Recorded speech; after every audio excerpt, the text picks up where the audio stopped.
Hey, what's up, everybody? Welcome back to Mile Higher Podcast. Today, we are lucky enough to be joined by the sister of Melissa Platt, Mims. And I'm so happy to have you here. You and I first started talking about, 2 years ago now? A little longer than that, maybe? Yeah, getting close to that, yeah. Yes. We first did a video on Melissa's case on my channel a while back. I'm sure some of you have seen it. And Michelle is here today to go over the case again and also let us know about a bunch of updates that are going on in the case and ways that you guys can actually help. That's going to be huge today. You guys are going to be able to take action. And I know that you all always do an amazing job with that. And we are able to see movement in a lot of cases, especially this one so far. It's been incredible to see. Yes. So I wanted to get that out there first, that we do have a couple of ways that you can help. And that information will be in a pinned comment and the description box, show notes if you're on Spotify, iTunes. And yeah, sometimes people just need a little bit of a nudge in the right direction. Yep. Especially when they're just dragging their feet on stuff and not working, as efficiently as they should be. And I mean, we're going to get into it, but just the amount of time that you, Michelle, have spent on this and just trying to get something moving in the right direction. And I just want to commend you first of all for your strength and ability to just even come on the podcast. I mean, I know it can be a big ask to come on to a public platform and be so open and share, such a personal story and case, with the world, really. And we're just so thankful to have you here. So I just wanted to say that to you. And for us, doing this every week when it's just Kendall and myself is one thing, but when we actually get to talk to victims' families, it brings a whole new level. I can't even put into words the way that it makes at least me feel, and I know you and Janelle feel the same way, but it just makes it feel so much more real, but also we just feel the connection, the love that's there, that you're doing this out of pure love for your loved one, and you want to see them get the justice that they absolutely deserve. Yep. And expose the horrible police work, and just multiple individuals that just have absolutely done nothing to help aid in that fight for justice. So this case that's what we're here for. Very shocking. Just to warn you ahead of time, it's very frustrating. Yeah, that's a good point. Yeah. Yes. So first of all, you came all the way from Texas. Yep. Thank you so much for making the flight out here. Thank you for having me. Yeah, you're one of our first family members that have come on the show. It's been a while since we've had anyone since pre-pandemic. Right. So right. yeah, we're so happy to have you here. Thank you. Yes, and everything that you've done has been so amazing. I know you have a few updates to tell us about today, right? Yes. Okay. Some huge updates. Yeah, some big updates. You've gotten a lot done so far. Yeah, there's been a lot that's happened since the last time the video went up that you did. So many people came out to support, signing a petition, donating to the GoFundMe that we opened to get a private investigator. Yep. That was huge. And I was able to hire one who has done an amazing job. It's him and a few members of his team that have been working on this. And, through their actions, they met with a woman named Karen Kelly, who is basically the person who has the power to change a death certificate. And changing the cause of death on a death certificate is not common at all. Almost unheard of, really. Almost unheard of, exactly. So, my PI team met with her, went over everything. She was floored at how well of a job the PI team did. She said she had never seen something put together so well, so professionally. And she wholeheartedly believed my sister was the victim of homicide. And, she went through all the motions and she actually fast-tracked it. And she was able to get the death certificate changed from undetermined, which is what it had been for years and years and years, to homicide due to assault and closed head injury. And another amazing thing that we didn't expect to happen, my PI team didn't even expect to happen. Karen was so invested in this, and she was saying there's just such an injustice that was done, that she brought up the case to multiple, like forensic pathologists, medical examiners, chief medical examiners, in a conference, and they all went over the case file, and every one of them wholeheartedly believed that, like, this is a homicide for sure. And they all wrote letters and signed their names to that effect, and they would be willing to go to trial and testify to such, which I was so floored when I heard about this. The PI team, we were just completely blown away that she would take the time. And I feel like that goes to show what an injustice happened, that you've got so many professionals in the forensic pathologist field, all of that, who are willing to go to bat for us. And that was amazing. So the death certificate was changed, which was huge. And the case ended up getting reopened, like officially. Amazing. Which I never thought I'd see the day, to be honest. To be honest, I didn't think we were going to see this much happen that quickly. To have the case reopened, death certificate changed. And, it's interesting. I think anyone that hears the details of this case, just as an average person listening to true crime, you are going to be like, oh, yeah, this is definitely has to be a homicide. Right. But it's really reassuring to hear that there's so many experts in the medical field that also agree and back that up and are willing to stand by you and see justice be carried out. And hopefully one day we'll, get to celebrate that actually happening. I hope so. Yeah. Holding the person responsible for the death of your sister is going to be the ultimate goal here, obviously. Yes. And we've got steps in the right direction now, at least. At least the case is back open, which means law enforcement's taking another look at it.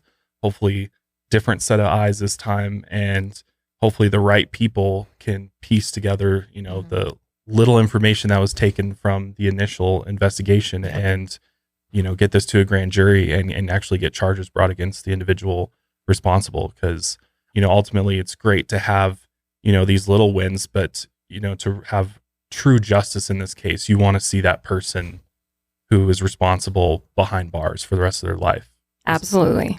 This case will blow you away at the negligence that was done on the behalf of the police department, and just the fact that this is one of those cases that to them looked like sort of not necessarily an accidental death, but just sort of an individual whose life was falling apart, and therefore that led to their tragic death. But there's just no way possible that is the case here. And that's what we're going to look into. And like Kendall said, this is graphic in nature, and just it's horrific what happened to Melissa. So I just want to preface that to anybody. It does have to do with domestic violence and abuse. So, just want to put that out there for those that, might be triggered by something like this. So, yes. Also, just for legal reasons, everyone that we mentioned in this episode is innocent until proven guilty in a court of law. Right. So. Exactly. So let's start with Melissa, because, I don't want to just focus on her death and all the horrible things that happened to her. Let's talk about her life. And, she was on this earth for a long time. She was your sister, and I'm sure you have many good memories with her. And just let's talk about, her time here and what it was like to have her as your sister and who she really was. Yeah, exactly. And my sister was such a special person. She had such a kind heart. We were so close. People used to say, y'all are two peas in a pod, because we were always together. Just, she ended up having 2 daughters of her own, and she was so thrilled when that happened. And I was just so happy for her, because I knew she always wanted to be a mother. Yeah. One of my last, really, really good memories with her is her, me, my mom, rest of my family going to Disney World and Universal Studios and just going on all the rides. And it just holds a special place in my heart, because I have such a good memory of those times. But Melissa is she was kind of introverted until she got to know you. Yeah. And then once she got to know you, she was just the silliest, just a goofball, always joking around. I remember times where we would watch scary movies And we would go to sleep and have nightmares and freak out and talk about our nightmares. But then we would do the same thing the next day because we absolutely love to watch scary movies. That's I know, awesome. it was ridiculous. Like we would do the same thing, even though we knew what the outcome would be. But I mean, we were always hanging out. We had each other's backs. Yeah. When I lost her, a piece of me was gone, which is always going to be gone. Yeah. And I felt like not only was she my sister, she was my best friend. I could tell her anything. She could tell me anything. And we have so many good memories, thankfully. But this can overshadow the absolute horrific nature of what happened to her. But I always try to think back on those good times. Yeah. You know what I mean? So that I'm not really consumed by the bad. Yeah, I think that's really important to honor her memory that way. And, yeah. Remember how close you guys were, and that bond between sisters is so special. And you were just telling us this picture. You were actually in that photo, right? Right. Yeah, I was sitting next to her, and this is around the time we went to Disney, and just that smile on her face. That's that pure joy. She smiled all the time. Yeah, she was beautiful, and just like I said, a heart of gold. And she's done so much to help me because I've been through a lot of things when I was younger as well, and I always knew I could count on her, and she was always there for me. Yeah, it's incredible. I'm glad you got to have her in those years. Yeah. So did you guys grow up in Houston, Texas, or did you just live there for a short time when she was born? And kind of take us through just sort of your childhood and your family and your parents and sort of what life was like for you guys all together. Okay. We were born in Houston. We lived kind of on a suburb outside of Houston called Baytown. And that's really where we grew up. We had moved to North Carolina for a little bit, maybe 5 years. And then we came back and lived here. And then when she turned like 18, she left and went back to North Carolina. Because I have another sister that lives in North Carolina as well. Mm-hmm. So she moved out there and, started a life out there. So you have a brother as well, Michael Jr., and then your sister's Maria. Maria. Okay. And Melissa was born February 3rd, 1977. That's right. That's correct. Okay. And your parents, Marianne and Michael? Mm-hmm. That's right. Are they both still here? My mom, my dad sadly passed away from lung cancer in 2010. And that's another really difficult hit for my family because, he never saw justice for her. And he was fighting so hard those last couple of years of his life to get the word out. Every year a packet would be put together. My mom would have pictures of Melissa's injuries, a letter about how this whole thing's affected my family. And she would send it to, and my dad would help out with this too, would send it to the police, to Joey, and also to the district attorney. And I think that it was the fact that we would do that every single year and nothing. We might get a letter back from a district attorney saying, oh, we're so sorry. But, essentially there's nothing we can do. And then you could tell, now from what I know now that they hadn't even looked at the information. Yeah, of course not. Yeah, I could tell. So that was a really difficult time for us when we lost my dad too. And you still send that letter every year, right? Oh yeah, it gets sent every year. Good for you. Is it the same letter, or do you guys kind of add new information? Or there's some new information, but we definitely send it on what would have been Melissa's birthday, February 3rd. That's definitely a time we do it. And then December 17th, when she was pronounced dead, taken off life support. So yeah, those letters are always sent. So those just went out. They just probably are still sitting on someone's desk. Yeah, probably. So when Melissa was a newborn, she was hospitalized for a little while, right? She had severe colic and low blood sugar. Yep. So that must have been really hard on your mom and kind of a rocky start to her life as well. Yeah, definitely. So she was hospitalized for a full month after her birth. For quite some time. Wow. But other than that, she had a pretty healthy childhood. Yeah. Yeah, other than that, no major problems at all. So she was very adventurous too. That's what you were telling us. She had an upbeat personality. Very, yes. That's awesome. Yeah, I love just this always picture joking of her around in the little cheerleading outfit. Oh yeah, so she loved it. Cute. Yep. Oh my gosh. That embodies her, just her, the spirit she had, and just wanting to make people smile and joking around. We both had just about the same sense of humor. Really? So we understood each other. So whose idea was it to ride down the stairs on pieces of cardboard and jump off the roof? So about that, no, both of us really, when it came to riding down the stairs, we both were like, hey, this might work, right? There was no railing on the stairs, mind you. We were like, surely it'll take us just straight down. Yeah. And she went down without a hitch, no problem. When I went down, the cardboard went over the edge, and I fell off, and I rolled, and I smashed my head into the wash machine. I was like, you would think that I would be like, oh no, but I was like, awesome, let's do it again, and right back up to do it now. Now the mattress thing on the outside, no, that was not my idea. Melissa was like, come on, let's do it, because there was this this window that we could get out onto the roof. Oh yeah. And she's like, yeah, let's do this. And I was like, oh no, I'm not doing that. And she's like, well, please let me help put the mattress. That'll break her fall. Surely we won't break anything, And so I pulled it out, and it was so funny because neighborhood kids started hearing what we were doing, and then we had a crowd. Oh yeah. And so she went off, rolled. She was totally fine. And I'm like, oh, well now I have to. Everybody's watching me, and they're going to make fun of me. They're never going to let me live this down. Yeah.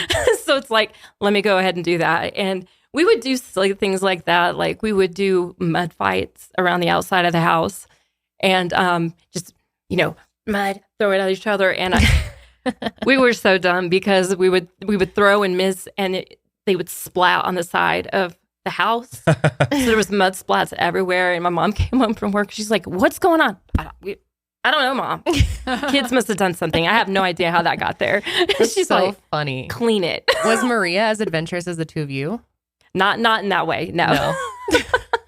The good child. Right, exactly. She's like, I ain't getting all of that. But your mom would dress you guys up similar, almost like you were triplets, right? She would. That's very cute. You I love the M names too. Did you guys go to the same school, and did you kind of follow each other at school, or were you kind of what was your experience like together? Now Maria, she was older than me. Now she was born in 1973, so yeah, she was a good 8 years older than me. Mm-hmm. But me and Melissa did go to the same school, so and yeah, we would hang out as much as we could, and help each other. Like, oh, I got this test, help me, and she would help me, and I would help her, depending on the subject. But yeah, we ended up going to the same schools. Yeah, because she was only a couple years older than me, so yeah. Close enough that you can still relate on stuff, and absolutely, you had similar experiences because you might have had some of the same teachers, maybe. We sure did. Mm-hmm. So you're like, oh, remember so and so? Just letting you know. Yeah. Be prepared for this. Do you have any other favorite memories from school or funny memories from school? When it comes to school, I kind of felt bad for Melissa one time because this girl was picking on her and was trying to pick a fight with her. And my sister was just not that type of person. I remember being there and leave me alone. And so I jumped in, and stood in front of my sister. I said, if you're going to, go after her, you're going to have to come through me. And that's right. I'm like, it's going to have to be both of us. And that girl was like, oh, and she just kind of, never mind. Disappeared into the crowd of people. Oh. And yeah. I just remember she would have stood up for me, and I'm like, I'm going to stand up for her. And so, I don't know, it just bonded us even more. Yeah. Oh, totally. She was like, oh my God, thank you for, and I'm like, I would do it in a heartbeat again, That's really sweet. So when Melissa was 8, you guys moved to Jacksonville, like you were saying earlier. Yep. And you guys only were there for 4 years before moving back to Texas. And you lived in Baytown. That's right. That's correct. Which again, that's Jacksonville, North Carolina, not Jacksonville, Florida. That's right. Yeah. Did I a lot of people would think Jacksonville, Florida. Oh, okay. That's true. North Carolina, that's true. But yeah. It's always weird when there's cities that are, big cities in other states, and you say Jacksonville, people just assume Jacksonville, Florida. But. Yeah, that's true. And my older sister lived in Jacksonville, North Carolina. Oh, okay. So when Melissa was 15, she got a job working at McDonald's planning the little kids' birthday parties. Yes. And she loved that? Yeah. She loved it. And the McDonald's in Baytown had this separate little like train caboose looking thing that they used and like refitted for these parties. Oh, fun. She'd have her little party hat on. And I mean, she threw herself into this job. She absolutely loved it. She loved kids. So she was so proud of that job. What a fun job, though. Yeah. I know. Oh my God. Did you ever have a McDonald's birthday party? I didn't. How was that? That was like a long time ago. So I think I had like 2. Because I remember when I was like in 3rd grade, I had a McDonald's caboose party too. Oh, nice. It was like, it was like they had an actual train caboose outside the McDonald's, and then they would like decorate it and everything. And then when I was even younger, like maybe like 2, I have photos of me in a McDonald's with like the McDonald's cake and candles and stuff. And Ronald Big comes, fan of right? McDonald's birthday parties. And they used to have like someone dressed as Ronald and come in. Yeah. They would do the whole They would thing. do the whole shebang. And I remember going to Baytown to see my mom a few years ago, and I, just for old time's sake, I drove by that McDonald's and that thing was still there. Wow. Oh, I was just like, it was real emotional. I'm like, oh my God, just knowing she used to be in there, doing something that made her happy. Yeah. And at 15, I'm sure that was so much fun. Like, what a great first job. Definitely. That's like awesome. lucky mine was at Kmart. Like, I mean, I can't complain. I was stocking the toy department, which I absolutely loved. You know what I mean? So, I can't complain about it. So Maria eventually moved back to Jacksonville. And then when Melissa was 16, she joined her there. That's right. And did she like living in North Carolina? Yeah. Yeah, she did. How do the 2 towns sort of compare? Like, how are they? Was it like a different experience living in North Carolina versus Texas? Was there things you liked about Baytown versus Jacksonville, or was it just kind of, obviously kid, you're probably not thinking too hard on those things, but do you have any like memories like between the differences? Yeah, the part of Jacksonville that we were in was more country versus the more city life in Baytown. Okay. So, I think she really enjoyed just a more country vibe versus, like outside of a huge city like Houston. Sure. Yeah. That makes sense. So October 1st, 1995, Melissa's dream comes true and she has her first daughter, Brianna. That's right. How's she doing now? She's doing good. Okay. She, I keep in contact with them, and good. They've been so thankful for everything, because I know they were worried that nothing would ever happen as well. And I told them I'm not going to give up. I'm going to keep going no matter what. And so they're doing good. Like Brianna, we had a scare with her when she was born. She had a hole in her heart. She had a cleft lip, and she had to go through multiple surgeries. She was actually the Miracle Children's Network, one of the poster childs one year. Doctors would say that she wouldn't live past 5. And she's thriving now. Wow, that's amazing to hear. Yeah. Oh my gosh. Yeah, they're adorable. And she looks so much like Melissa. I mean, and Chastity is her other daughter. They just look, gosh, I see Melissa in them so much. It just, warms my heart to see that.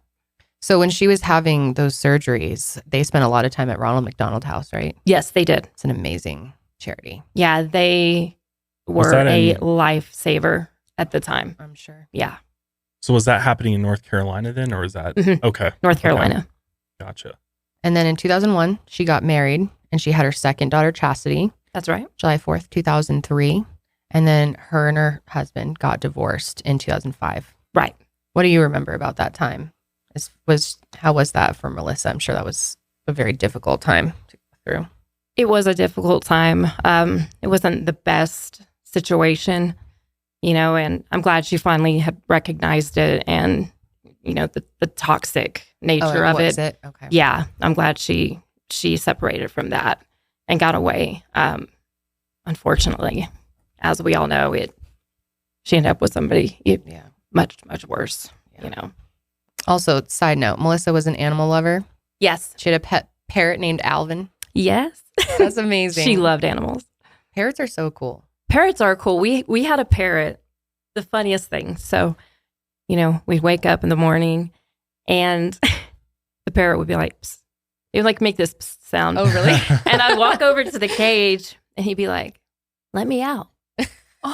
And I'm like, I'll be like, no. He's like, he'd walk up to me. He'd be like, let me out. And so I'm like, fine. And I'd open the cage and he would crawl out and go to the top and he would just laugh at me. I'm like, how so smart. dare you? That's insane. You snide parrot. How dare you? So funny. I loved him so much. What kind of parrot was there? What color was it? It was a yellow crown parrot. Mm-hmm. Cool. That's very cool. Parrots are so cool. The fact that they're able to like learn English words is so amazing and also kind of scary at the same time. And I know, right? It's kind of creepy at the same time. Yeah, it really is. It's Especially cute, the fact that they know when to use those words. There's this pet store that I used to, there's this pet store in Oklahoma I used to go to, and the owner had his macaw parrot like on this perch in the middle of the store. And he would like, he would say things to customers. You'd be like walking by, I was like, I see you. I'm like, right? Are you going to buy something? Like, it would like make little remarks to you as you like walked around or picked stuff up. It was like watching you. I'm like, God, these animals are so smart. Right. You're like, I don't know whether to be impressed or creeped out. Yeah. I'm not sure. But they can also be incredibly annoying too. They can. They can just like go off, or if they know curse words, they can be very obnoxious with those too. Right, it's true. pretty funny, but they can definitely be annoying. For sure. Whether it's saving more, spending less, or getting organized, or losing weight, there's a lot of worthwhile goals to set for yourself this year. At the top of my list is learning a new language with Babbel, the language learning app that's sold more than 10 million subscriptions. I've been using Babbel to learn Spanish. I've always wanted to learn Spanish. I really didn't take it seriously in high school, but I've really started picking up things very quickly with Babbel. Not only is learning a new language a fun and engaging new hobby, you can use it while you check off traveling more from your list. The whole Babbel process is addictively fun, fast, and easy, as Babbel teaches bite-sized language lessons for real-world use. And I think that's where sometimes it goes wrong in high school, is that it's just too long to be learning a new language. An hour and a half long class, 15 minutes is the sweet spot. With Babbel's 15-minute lessons, they make it the perfect way to learn a new language on the go. So everybody's got 15 minutes. You know, I spend 15 minutes in the bathroom in the morning, and that's where I get my Babbel lesson in. Other language learning apps use AI for their lesson plans, but Babbel lessons were created by over 100 language experts. Their teaching method has been scientifically proven to be effective, and with Babbel, you can choose from 14 different languages, including Spanish, French, Italian, and German. Plus, Babbel's speech recognition technology helps you to improve your pronunciation and accent. Start your new language learning journey today with Babbel. And right now, when you purchase a 3-month Babbel subscription, you get an additional 3 months for free.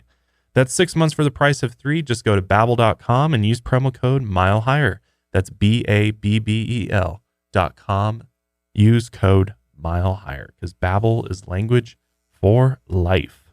I'm sure most of you know what HelloFresh is, but if you don't, here is why HelloFresh is so awesome. With HelloFresh, you get farm fresh, pre-portioned ingredients and seasonal recipes delivered right to your door. Skip the trips to the grocery store and count on HelloFresh to make home cooking easy, fun, and affordable. And that's why it's America's #1 meal kit. Customize your favorite dishes with their new Hello Custom offerings by swapping out one protein or side for another, upgrading for a more luxe experience, or even adding protein to a veggie meal. That means more choices, more variety, and more meals truly tailored to you.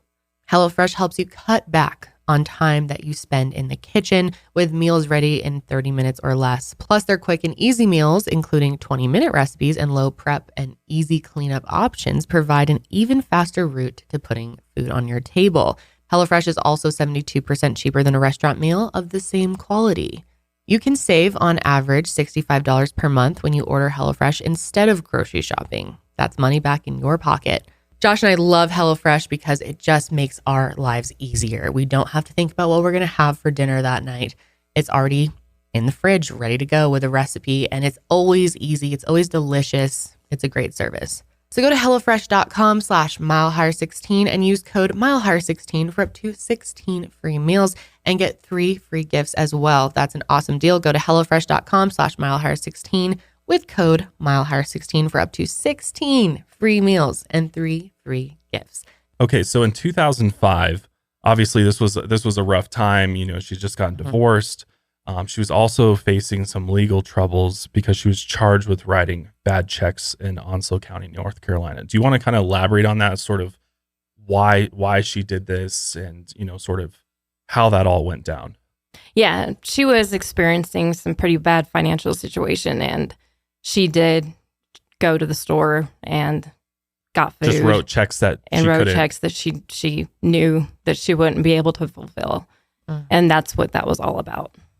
Okay. Which it's like, how can you really blame somebody for doing that when they're just trying to get food? Right. So, right. So how did the store like report? Like how did she actually get in trouble legally with that?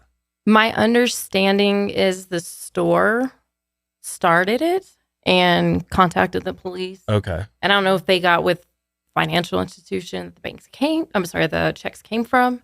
I don't know 100% of the details on that. Okay. Unfortunately, but I know I'm just trying to remember. I'm like, it's been so long since any of us you wrote checks. I know. I'm like, writing bad checks. What does that even mean? I know. Like I know people do like print fraudulent checks, but that's like a whole nother level now. But back then, I guess if you wrote a check that you knew was going to bounce, that'd technically be a bad check. Yeah, this was only exactly like 15 years ago. It's crazy. I know. Yeah, a very long time. Like checks, what are those? So then a year later in 2006, Melissa met a guy named Joey Tyndall at the auto parts store where she worked. That's right. And Joey worked at the Barnhill Construction Company. He also had a history of domestic violence before he met Melissa, and he actually had 2 ex-wives that were very afraid of him. That's true. Do you know really like how did she get involved with him? Like what do you know how did she talk to you about like how they met, or like what enticed her to start talking to Joey and sort of enter into a relationship with him? I think it's like with a lot of narcissistic people and even sociopathic people, how they can lay on the charm. Right. You know what I mean? So he's got those elements then. Right. Oh yeah. Yeah, definitely. He's able to kind of, snow you over and make you think he's somebody that he's really not. And then you end up seeing the true colors, as time goes by. Yeah. But yeah, that's pretty much what happened there. I think she, fell for a version of him that wasn't true. Well, and he's already has experience with this because he's got ex-wives that have had very bad experiences with him. Very bad. So he's kind of, he's been at this game for a while now, and I guess he's kind of figured out how to, get what he wants, really. Mm-hmm. Exactly. And do it in a way that's, so with Joey, when did you first meet him, or, what was your first impression of him? I have not had a good impression of him. Like day one, you're like, something's just off with him. Yeah, just from things, that she would talk about that I thought were I was like, that sounds pretty controlling to me. And I just felt like there was this narcissistic personality behind this whole thing. So I have not, since day one, had a good impression of him. Did you ever meet him in person? I did. Okay. I did. And what did you think when you met him? I found him to be incredibly, he just was an off-putting. There was just something weird about him, And I had met him this one time, and I was like, man, I got a bad feeling about this guy, But Melissa, I would try to talk to her. Would you? And, she didn't see it. You can only do what you can do. I'm just like, I think this guy's bad news. But it didn't stop her. What were some of those behaviors that Melissa told you about? Some of the control tactics that Joey would use on her? Oh, yeah. She could just not say something in a way he liked, right? Or say something in a way he didn't like. And he would kick her outside and lock her out. And it doesn't matter the temperature, he would make her lay there. I ended up finding out later it was worse than what I even imagined. Yeah. He would supposedly strip her naked, then throw her outside and leave her locked out. And she would either have to lay on the ground, or if the car was unlocked, she'd crawl in there and lay in there. If she needed to go somewhere, he would check the mileage in the car. And, she would go and then come back, and he would check the mileage to make sure she traveled the specific appropriate amount of miles to get to that destination and back. He would lock her inside a room while he was at work. And when he would get home, he would check her phone to make sure she wasn't talking to guys and things like that. So, I mean, insane levels of control. And you guys knew about this before she was killed? I knew that he would lock her out. Okay. I found out after the fact. Right. Through the investigation that... Recently.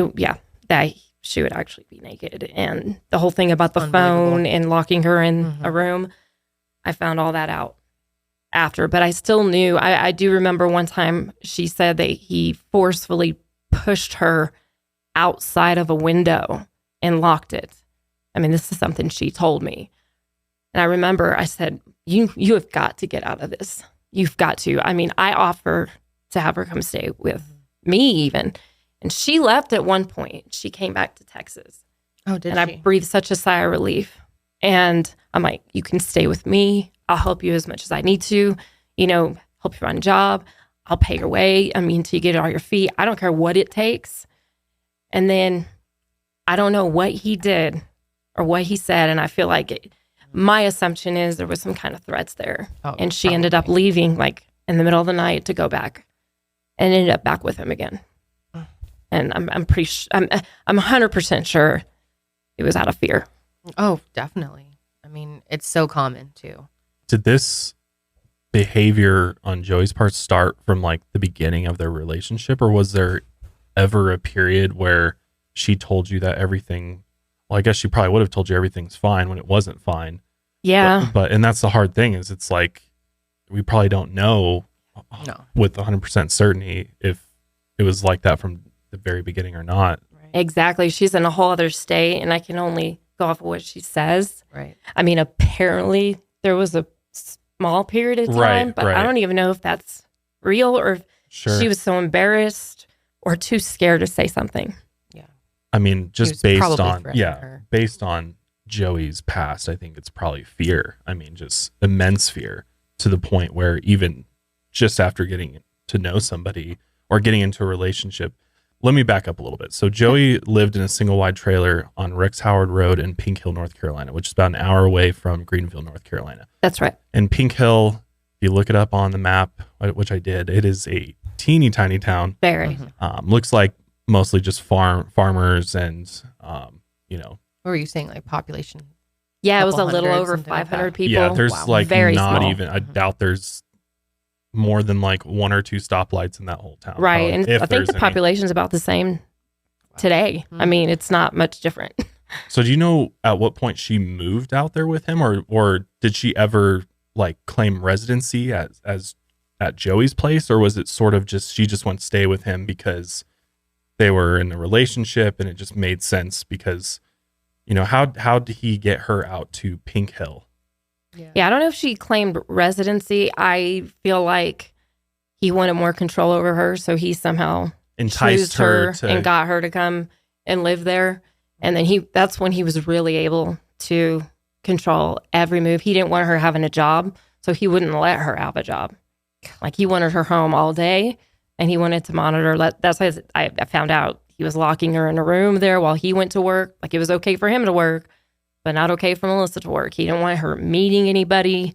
He didn't want her having friends. He isolated her from her family. He's really a predator. Absolutely. I mean, it seems like the more I sort of try to wrap my head around this, the more I think that this guy was probably out there looking for his next victim in a way. Yeah. Especially someone he could control. Yeah, somebody that he can control. And, I mean, he's clearly got issues with violence and anger and rage. And so, he had these two previous relationships. So my guess is he was just looking for that next victim. And it just happened to be like, it just is so unfortunate that she just happened to meet this guy at her job, right? Like that was where their first interaction was, just out of happenstance. Like he's there, she's there, and they just happen to start talking, and she has no idea who she's even, dealing with. And this guy, she didn't know all that past. That's crazy. That's so scary. I mean, it's just so scary to think that there's individuals out there that are just that prey on people. Yeah. And are, clearly only focused on what they want, and what he wants is complete control over somebody for whatever he wants to do with them. I mean, it's It's just absolutely terrifying. Yeah. So in 2008, Melissa was 31, and she's still in a relationship with Joey at this point. Right. She was also still on probation for writing bad checks, so she wasn't able to leave the state of North Carolina because of that. Right. So she pretty much lived at Joey's trailer. She had a tattoo of his name. Yeah. On her lower back. Yeah. Wonder whose idea that was, if that was his or hers, or I can't imagine it being hers. Just knowing her so well. It's probably, I want my name stamped on you, like you're my property. Right. And that's how I've always taken it. Yeah, totally. And I mean, it was also, the more they were together, they started drinking more and more. So maybe alcohol was involved with that. Yeah. That decision too. I mean, and she wasn't a big drinker before meeting Joey, right?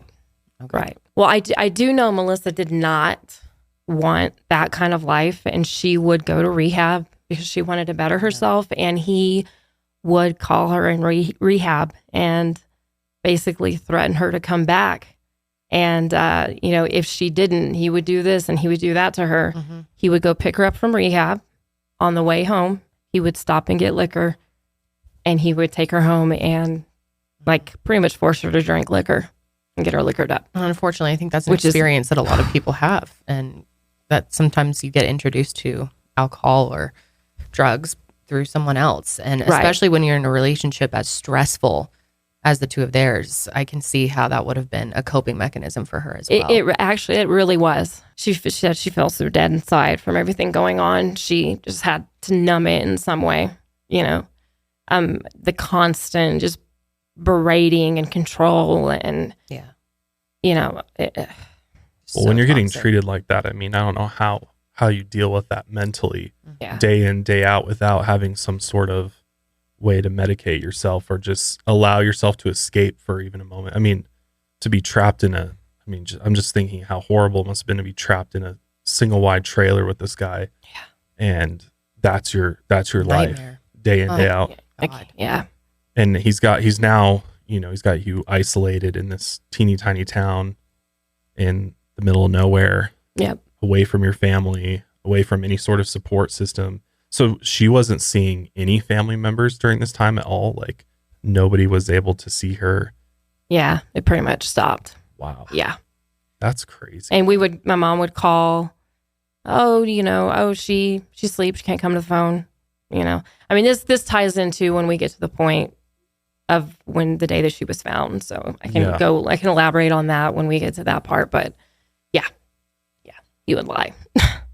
So he was just like, she was prisoner. Tactic. She was a prisoner, Joey's prisoner. Yep. No car, no job. You do what I tell you to do. Yeah. Afraid for her life. So how would she go to rehab at all then? Like if Joey was, how did she just help? Take off when he was gone or something? Exactly. Wait for her moment of opportunity. And exactly what she would do. Yep. And try to go get help for herself and be better. And I can't even imagine the threats that he was giving to her to get her to come back. Like from what I found out later, things like he would kill her, her family, just crazy things like that. And I'm sure with the things she saw him do, I'm sure she believed him. Oh, and you get into, I fully believe she was just a victim of battered women syndrome, of course. Totally. Oh, definitely. Yeah. I mean, when you're in that environment for so long, your entire reality changes. It does. And for us to sit here and try to think about her experience, I mean, we can't even comprehend it because we're not in that position where we are being controlled by this person and they've created this world for us to live in. And, we take for granted, being able to do whatever you want and, have good relationships where you're still able to be yourself and do all the things you want to do. But it's really hard to wrap your mind around literally being a prisoner of somebody's. And not only that, but you are living and just trying to get through the day knowing that this person, if I try to do something or I try to call the police or get help, that he may just end my life and there's not anything I can do about it. Exactly. And I know some people don't understand and might be a little bit judgmental, like, well, just leave. Right. But sometimes it's not. It seems so simple, right? Just easy. Well, couldn't she just walk out the front door and go to the neighbor's house and call the police and then have him arrested and tell the police what he's doing to her? And it's like, you're not understanding psychologically how how run down she is. And that first amount of time when somebody leaves somebody, that's like the most dangerous part of the process of trying to get away from somebody like that. Right. So it's not as easy as it sounds. Well, and you don't know what that's going to do to Joey too. You don't know, or any abuser. You don't know if that's going to flip a switch. Right. Yeah. And they're gonna, I mean, it could be a trigger for them to then go and do something violent or go and, I mean, who knows? I mean, he's clearly unpredictable. You have no idea what he's capable of and all the things that he was filling her head with. I'm sure it was just, it just kills me to think about what thoughts were in her head day in, day out. And, I know. And just like having to figure out how to even function as a human when you're, you know, those are the only thoughts that you have, and you can't even talk to your family when they call. Right. Yeah, I mean, I totally understand why she was drinking, even though she was trying to get that help. And it's crazy that he was literally pushing it onto her to the point where he'd pick her up from treatments and take her right to the liquor store. Yep. And it's just tells you a lot. And if it's going to numb that pain, I mean, why wouldn't you? Plus, he was literally forcing her to drink it. He was threatening her if she didn't drink it. Yep. So she really had no control at all at that point. And it's pretty obvious why he would want her to continue with the drinking. It's easier to control a person under the influence. It just is. And he was drinking too? Or was he? Okay. Mm-hmm. So he's definitely intoxicated, which just makes things even worse. Because, you know, you already have somebody who's not mentally sane, and then they're fueling their body with alcohol on top of that. I mean, and like you already alluded to, there was a night he actually threw her out a window. Yeah. Threw her out, locked it, and just left her out there. And that night, the car happened to be unlocked. And so she was able to get in there and at least have something to lay on. Yeah. But sometimes it would be locked and she'd be in the bushes or... And there was no neighbors or anything that witnessed this or saw it or reported something, or it just wasn't something people did because they just kind of all keep to themselves, or... It's kind of... Have you been to his trailer? Have you seen his neighborhood and stuff? Yeah, I have. And it's not like homes are on top of homes on top of homes. You know what I mean? Not like right next to Sure, okay. Yeah. So apparently when my sister, like the last words out of her mouth, I remember one thing she had mentioned is, ask the guy who lives in the back. He saw stuff. But nobody ever talked to him. Police never talked to him, even though we gave that information. And I'm not sure who she was talking about. And I just made me wonder, did somebody witness something? And she was trying to give a hint, you know, hey, somebody talked to us. We didn't get a name or anything, but yeah. I mean, it's also possible too that who knows if his neighbors would even said anything too. True. I mean, tighten it, kind of. Yeah, well, and just, or maybe they're scared of him too. I mean, if he's walking around a lot of people are apparently unhinged and just, you know, they know he's drinking. I mean, they don't know if he's got weapons or not. I mean, exactly. I mean, he sounds like just a dangerous guy that you'd probably want to just, you know, not cross paths with, or. But it would have made such a difference if someone had reported. If somebody saw something to say something, and if you witness, especially somebody being thrown out a window or, you know, a woman naked outside in the cold, and especially extreme situations like that. You know, it's obviously people do fight, but if you see any type of abuse, it can really make such a huge difference to get that information to the right people. Hopefully, as long as they'll act on it, and do something. And a lot of people are like quiet and don't, and it's scary. And I know she would. I mean, if I, you know, being naked and curling up in bushes and not wanting to be seen. You know, I don't know if she was just way too embarrassed to even... Probably. You know what I mean? So that's another factor. Yeah, and it's like, how can you blame her? How can you blame her for being embarrassed or feeling a certain type of way when, I mean, trying to imagine yourself that you're like, I would be too, probably be like... And just fearful of Joey and what he might do if she were to tell somebody. What if I tell somebody? What's he going to do to me next? Yeah. You know, because, you know, he spends a couple of nights in jail and then he's out. And then what? Exactly. It's like not even knowing if he would end up getting any punishment at all. Right. So do you know, was Joey in and out of jail quite a bit? Do you know his like criminal record at all? I do know he had like domestic violence charges from him, his last 2 ex-wives. They definitely filed. But the weird thing about it is as soon as it would get to court, they would drop the charges. Huh. I found out through the private investigator that he had assaulted a firefighter at one point as well. So he's completely unhinged and just... He is unhinged. Yeah. He's just ready to strike whenever he feels like it. And because there's no... I mean, it sounds like he didn't spend any comprehensive time in jail or prison or anything like that. It was kind of like slap on the wrist, Exactly. Don't Every do time. it again. And he's just back out into society. And that just lends to all the issues with the criminal justice system and the fact that people like this.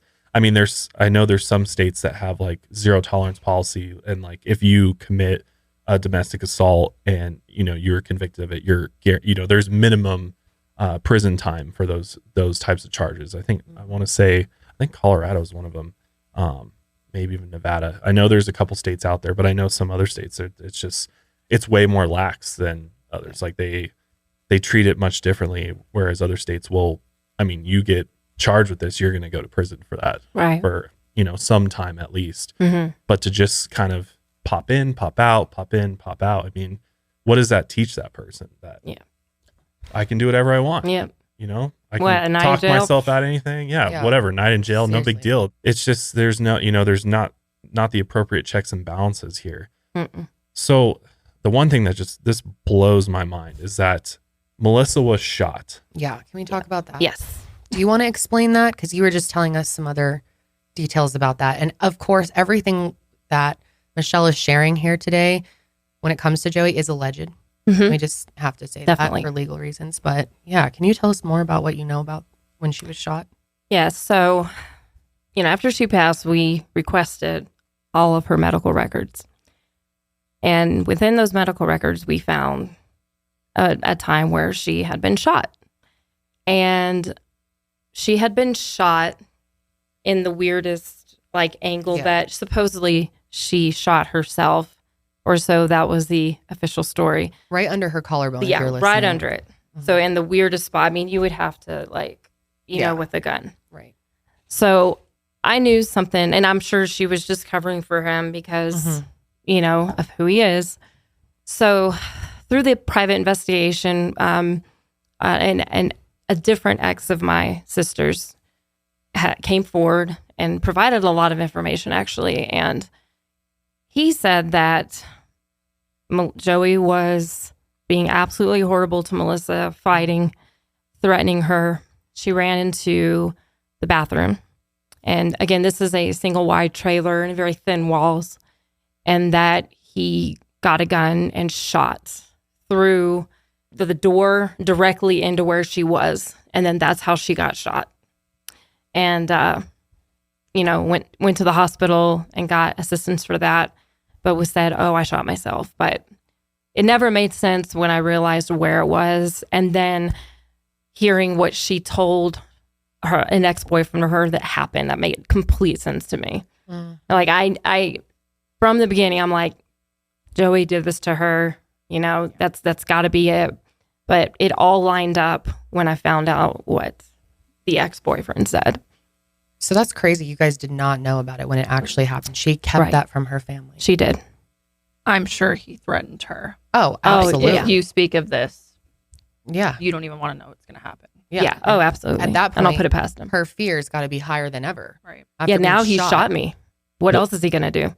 Well, did Melissa have a gun, as far as you know? Nope. Would she ever go buy a gun or have would there be any reason for her to have a gun? He wouldn't have allowed that. Probably. I don't think he would have allowed that. I mean, I know he had one. Right. So that's what I'm saying is it's like clearly the guy had a gun and probably other weapons and whatnot. So, I mean, that's just another tool for controlling. I mean, he can wave that around and feel powerful and, you try to do anything and I'll shoot you. I mean, his own son said that when they would be over there, he would put his hand up in the shape of a gun and just go pow to her head and laugh about it. So I'm sure after that happened, she's like, this guy will kill me.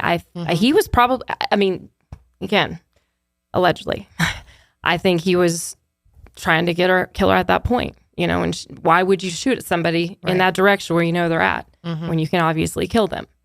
So I think that was probably a turning point. And I already knew he would hurt me, but now it's gone this far. Yeah. Like now I'm sure at that point she was even more terrified. Because you were saying earlier, you don't think it was a case of something went too far. You think he was fully intending on ending her life that day. Absolutely. Yep. Wow. Do you think that maybe she was getting to a point where she was ready to make a break for it, or, come forward and just be like, I'm done with this, and try to get him locked up for all this? And he realized that time was running out for him before. I mean, it was only a matter of time. Joey had to know that wasn't going to be long before people would know the truth about what happened and what's going on here. Oh, yeah, I absolutely believe that, because part of the investigation also we found out that we didn't know about is Melissa had started seeking help through a counselor. And when she described the things she was going through, she was specifically, I'm not sure what the word is here, but she was like assigned. She was assigned to somebody who specializes in domestic violence. And so she started seeing this person, and that person, we found out, was so concerned about Melissa's safety that she was seeking to try to get, because she was trying to get guardianship to get Melissa out of that situation. Because I think she thought Melissa was so scared and would not make the decision herself to fully leave.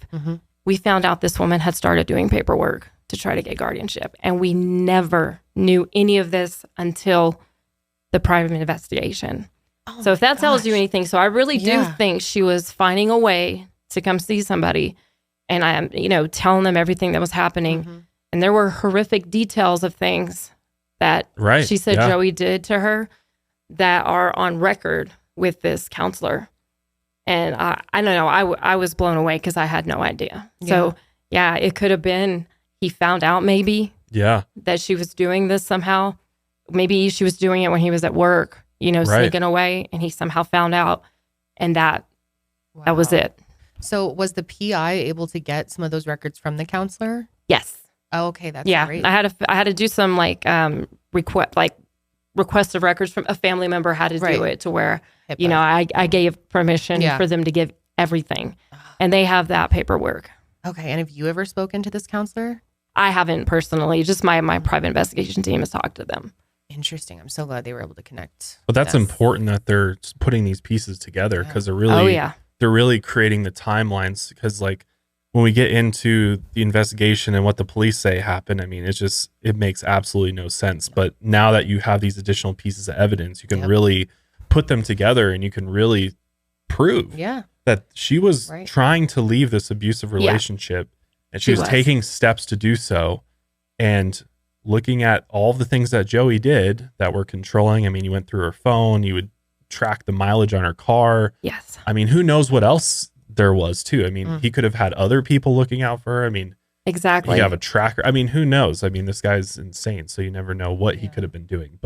And this whole thing with the counselor was literally 2 months before Melissa was killed. Right. Well, and when she was found. Wow. And you just look at the timing. It was that close of a time frame before that horrible day where she was found in the trailer. And this is why being able to get a PI is so important, and donating to anyone who's raising money for a PI is huge, because think about if this was done initially, how different everything would be if they went and spoke with the counselor, if they just did any sort of investigation from the jump. I mean, we'd be sitting here having a whole different discussion. Right. And none of this would have been possible without the help from so many people. Yep. My heart was touched by the amount of people that donated, and we were able to get a PI, because there's no way I would have been able to afford it on my own. It's so expensive, and it's still ongoing, And I'm forever thankful and grateful to all the people who came out to support us for that. We couldn't have done any of this, and none of this would have been possible without all that help. And you were featured on several YouTube channels: Georgia Marie, Danielle Hallen, a few others. Molly Westbrook did it as well. Yep. And so, when everyone comes together and donates even whatever you have. I mean, it doesn't have to be a huge amount. It makes Right. a huge difference. And like she said, she's still funding the PI. This is ongoing. It's going to be going for a while. So we have that information below if you would like to donate, because I think it's really amazing to see the action actually happening before our eyes. Right. And knowing that it does help. It really does. It really does. A good skincare routine is one of the hardest things to get right. I've spent so much time over the years going through the aisles at the grocery store, at the drugstore, trying to figure out what skincare products work for my skin to help take care of that oily, nasty acne that I get after working out at the gym. And boom, that's where Curology came in clutch. Curology is a game-changing custom skincare made for you by a dermatology provider. They'll create a custom prescription cream for your specific goals, whether that's tackling acne, clogged pores, skin texture, dark spots, fine lines, or something else. And basically, when you start the Curology process, you start by taking a short online skin quiz and you upload photos. And if it's a good fit, then they'll ship you your formula right to your door. It even has your name on the bottle. That's the coolest thing about it, is a lot of places that I've lived, there just really hasn't been dermatology providers out there. So with Curology, they can do it all remotely, can do it all from the comfort of your home, which is so, so nice. And they send you your prescription custom skincare products right to your door on the schedule so that you never run out of product, which is super, super nice. Curology has done wonders for my skin. Has definitely helped clear up that acne, keep it nice and moisturized. So what are you waiting for? Get started with Curology just like I did with a free 30-day trial at Curology.com/milehigher and just pay $5 for shipping and handling. That's CUROLOGY.com/milehigher to start your free 30-day trial. You can cancel anytime, and prescription is subject to consultation.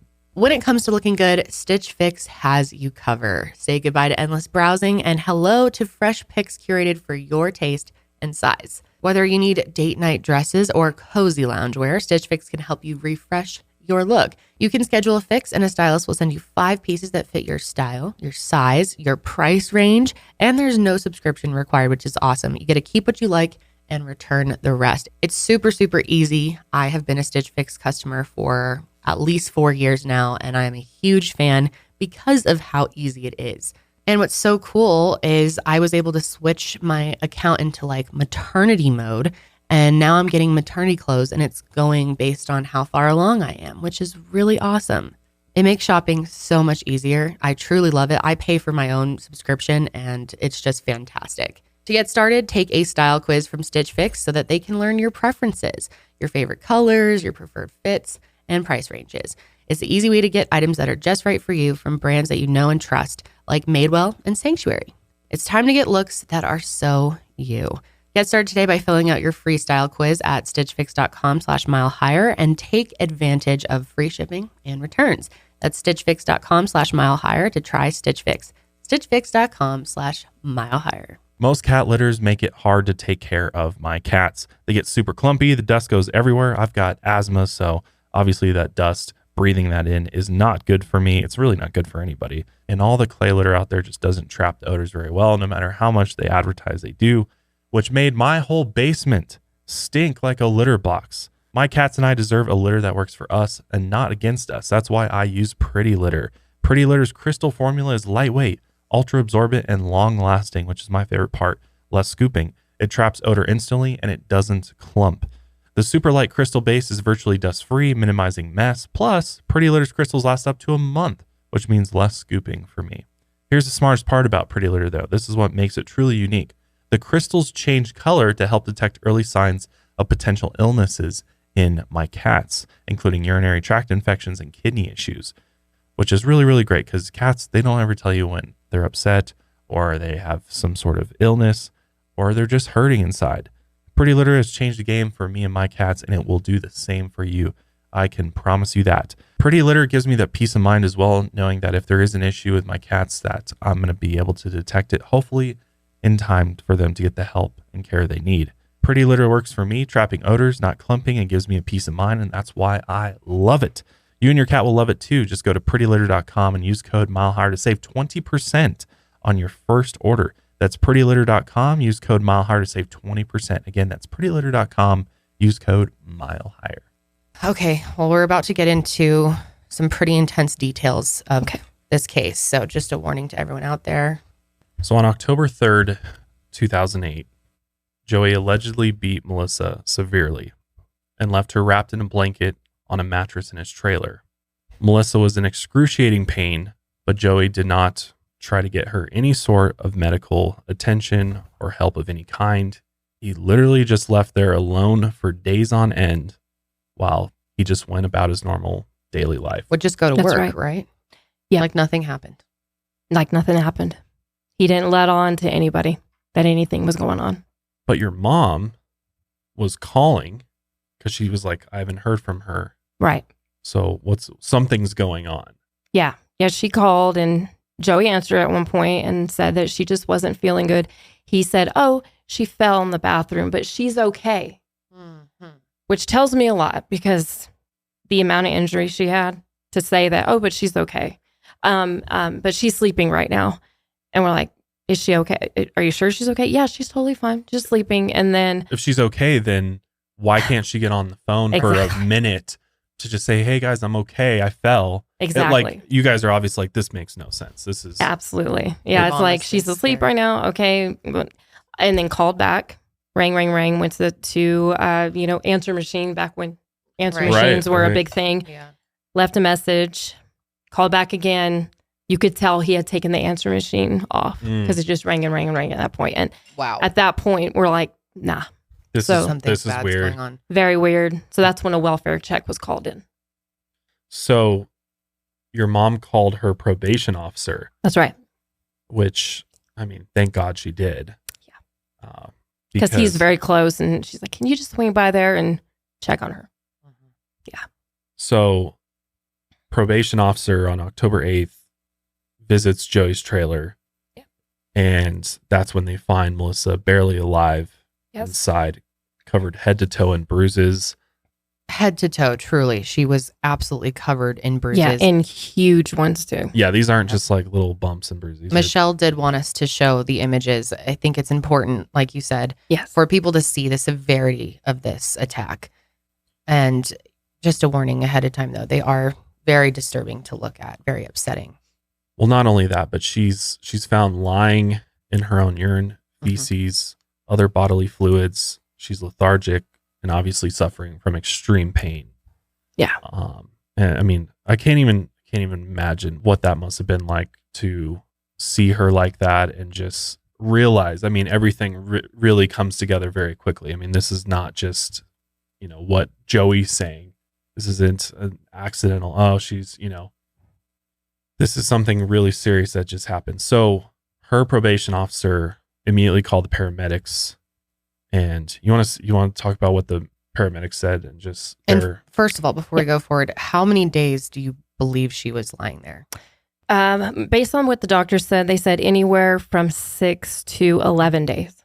Wow. So it could have been up to that long. But I mean, even at 2 least days, 6. even a day is, but yeah, Yeah. 6 to 11 of laying, like that's what gets me. Well, it was 6 days that went by without your mom hearing from her at all, where she really started to get worried. Right. And so we don't know how many days before that this even happened. Right. You know what I mean? Mhm. So the first responders get there and their report is very telling, actually. They said her condition was the absolute worst they've ever seen. They said the moment they walked in that trailer, they could smell all the body fluids, the feces, the urine. When they came upon her, she was naked from the waist down. She had a shirt that was like halfway on, like one of her arms was, completely out. She could not move. She was wrapped in a blanket. And she wouldn't have been able to move and call for help herself. So that's how he left her there. So she ended up getting airlifted to the hospital. And there we found that she had a jaw broken in 2 places, one on each side. She had to have an emergency craniotomy because she had a severe brain bleed. And she had bruises of varying age all over her body. Yeah. She had bruising around her pelvic region that's indicative, allegedly, of possible sexual assault as she was laying there helpless. And she had to have tubes put in her head, and she had teeth smashed in. She had toes that were broken. And then the marks too. Yeah, and then another thing is she had what looked like a strangulation mark around her neck. And that's something the police, when we asked about, have never had an explanation for. Mm-hmm. I'm like, oh, so did she get that from falling? I mean, it was bad, and it was dark, and it was all the way around her neck. She had black eyes, just battered head to toe. And the thought of her laying like that in unimaginable pain for days on end, haunts me. I truly can't imagine having those thoughts and having to go on and live your life after. Because you guys went to the hospital. You saw her. We went right there. I was in Texas at the time. Went straight to North Carolina. Saw her. I mean, she was having seizures. She was starting to have those. So she had these restraints on her arms so that, you know what I mean? And just seeing the tubes in her head, and to be told by the detective, Joey said she fell in the bathroom. And to understand the bathroom in this trailer is very, very small. And he said that she fell on a little tiny plastic trash can. But again, she had her jaw's broken here and it's broken here. Makes no sense. I mean, her injuries are more consistent with somebody who fell off a 50-foot cliff or something. Exactly. This, there's just no way that anybody could take a fall in a bathroom.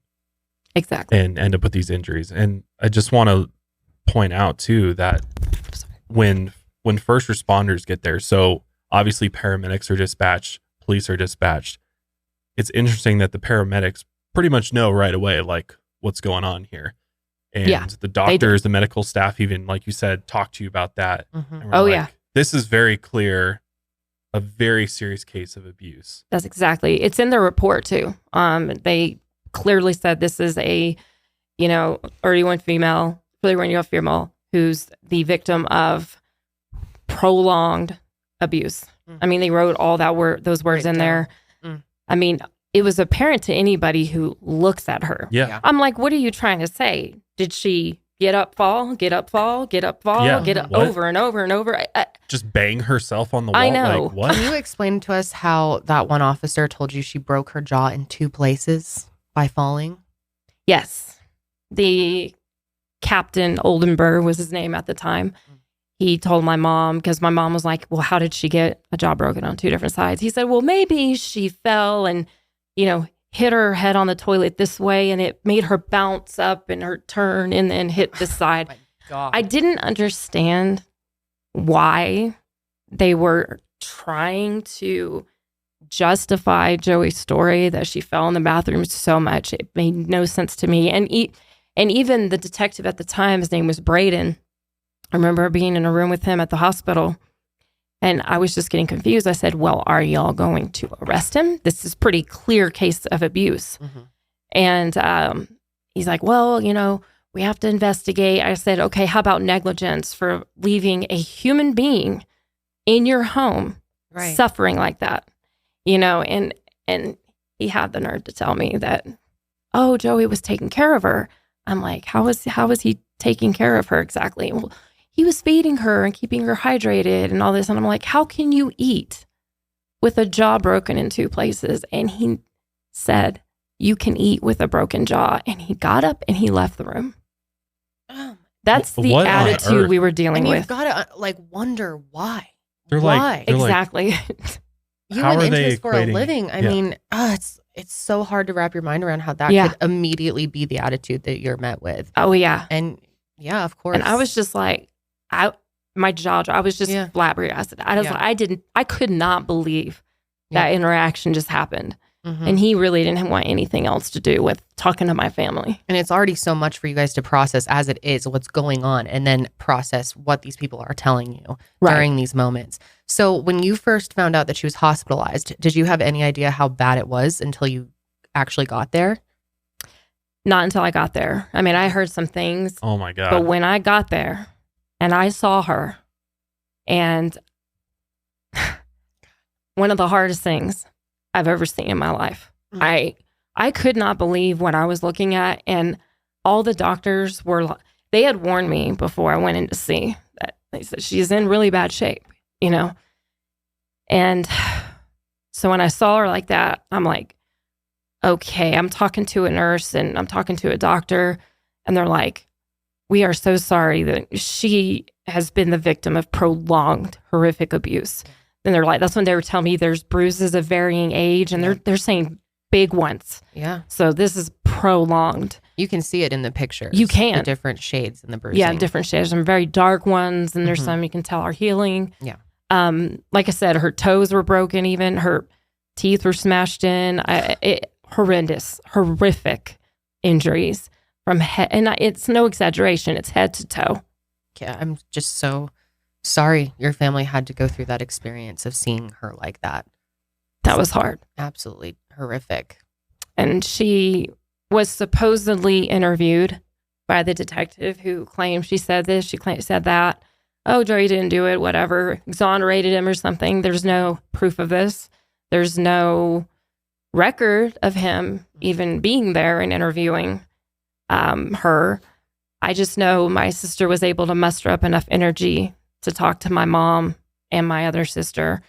The last words my sister said were talking about the things Joey did to her. She said he, slammed her against a wall, that he grabbed her by her neck, dragged her outside, ripped her shirt, which coincides with the fact that her shirt was like half ripped off, and that he hit her over the head with something hard. And then she didn't remember anything else. We told the police this, and they said, oh, that's hearsay. There's nothing we can do about it. That is unbelievable to me. We were talking about this earlier. How can it be considered hearsay when she was saying this in the hospital? Doctors are around. You guys alerted the doctors about what she was saying. Absolutely. As well. How is that hearsay? Exactly. And there were two people. There's like my mom and my other sister. And I even looked into couldn't this possibly be like one of those deathbed confession type situations? Right. You know what I mean? And they're like, no, it doesn't fall under that either. So they just didn't care. They're like, it's hearsay. We didn't hear it, so it didn't happen, basically, was the attitude. Again, this is alleged, but it makes you feel like there is some reason why they were protecting Joey, or there was something for them to gain by having this go the other way. When the whole medical team is saying this is prolonged abuse, she is saying that, her family's saying that, and they don't even want to look into it further. Right. Well, think about this too. This kept coming up in my mind and he says Joey was basically a caretaker. I'm like, in any other case. So imagine this was an elderly person and a caretaker. If an elderly person was, a percentage of the state that condition. Melissa was in condition, there would be elder abuse charges. There'd be this caretaker would be not always, but not always, but of investigation. But I'm saying if a battered elderly person, or even just any sort of person that needs a caretaker in any other situation, there would be some sort of charges against that person. Whether, it blows my mind that they are immediately just going towards, this was just, Joey was trying to do the right thing by keeping her alive, essentially. Meanwhile, he's giving her alcohol. They found liquor by the bed. Right. He was doing that. Yeah. They would say he was keeping her hydrated, and it was literally liquor. Yeah, there was a soda can found on the nightstand next to the bed. Oh my God. That had a straw in it, and it was filled with liquor. Did Detective Braden even go into Joey's trailer and into the room she was in? Do you know if he ever even saw where she was, or? I don't know. That it was never treated as a crime scene ever. I just know Joey took that mattress out that she was found on and burned it. So any DNA, anything that would have gone with it is completely destroyed. Burned it. Yeah. Mm-hmm. Yeah, like you said, it's horrific thinking that he wasn't held responsible at all. Or that there's just not nothing. Any questions, or no. Why wouldn't you even... Why were you going to work when she's lying on the floor of the bathroom? Bring him in and question him even a little bit. Yeah. Even just make sure he can give you an accurate timeline of the events that led to her being in this state. So Detective Braden went to the hospital, saw Melissa in the state she was. So he physically saw Melissa in the state she was in. Right. And he, even after that, went with the story that this was fall or repeated falls or whatever, because she's drunk and intoxicated all the time. And Joey was just trying to keep her alive and keep her going. Rather than doing what a normal person would do and like take her to rehab, get her help, get some sort of medical attention to her when she's, I mean, in what world is it okay to leave somebody lying in their own feces and bodily fluids, bleeding and bruised? Like in what way is that caretaking in any way, shape, or form? Right. And he was asked, and he lied. He changed his story. He was asked, why didn't he call 911? And at first he said, oh, she didn't want me to. And then he changed his story and he said, oh, well, they've come out here so many times, they wouldn't have come out anyway, so it didn't matter. And that's not how 911 works at all. So it was just absolute. Do you crap. think that if it wasn't for your mom calling her probation officer, do you think Joey would have ever called 911, or would he have just...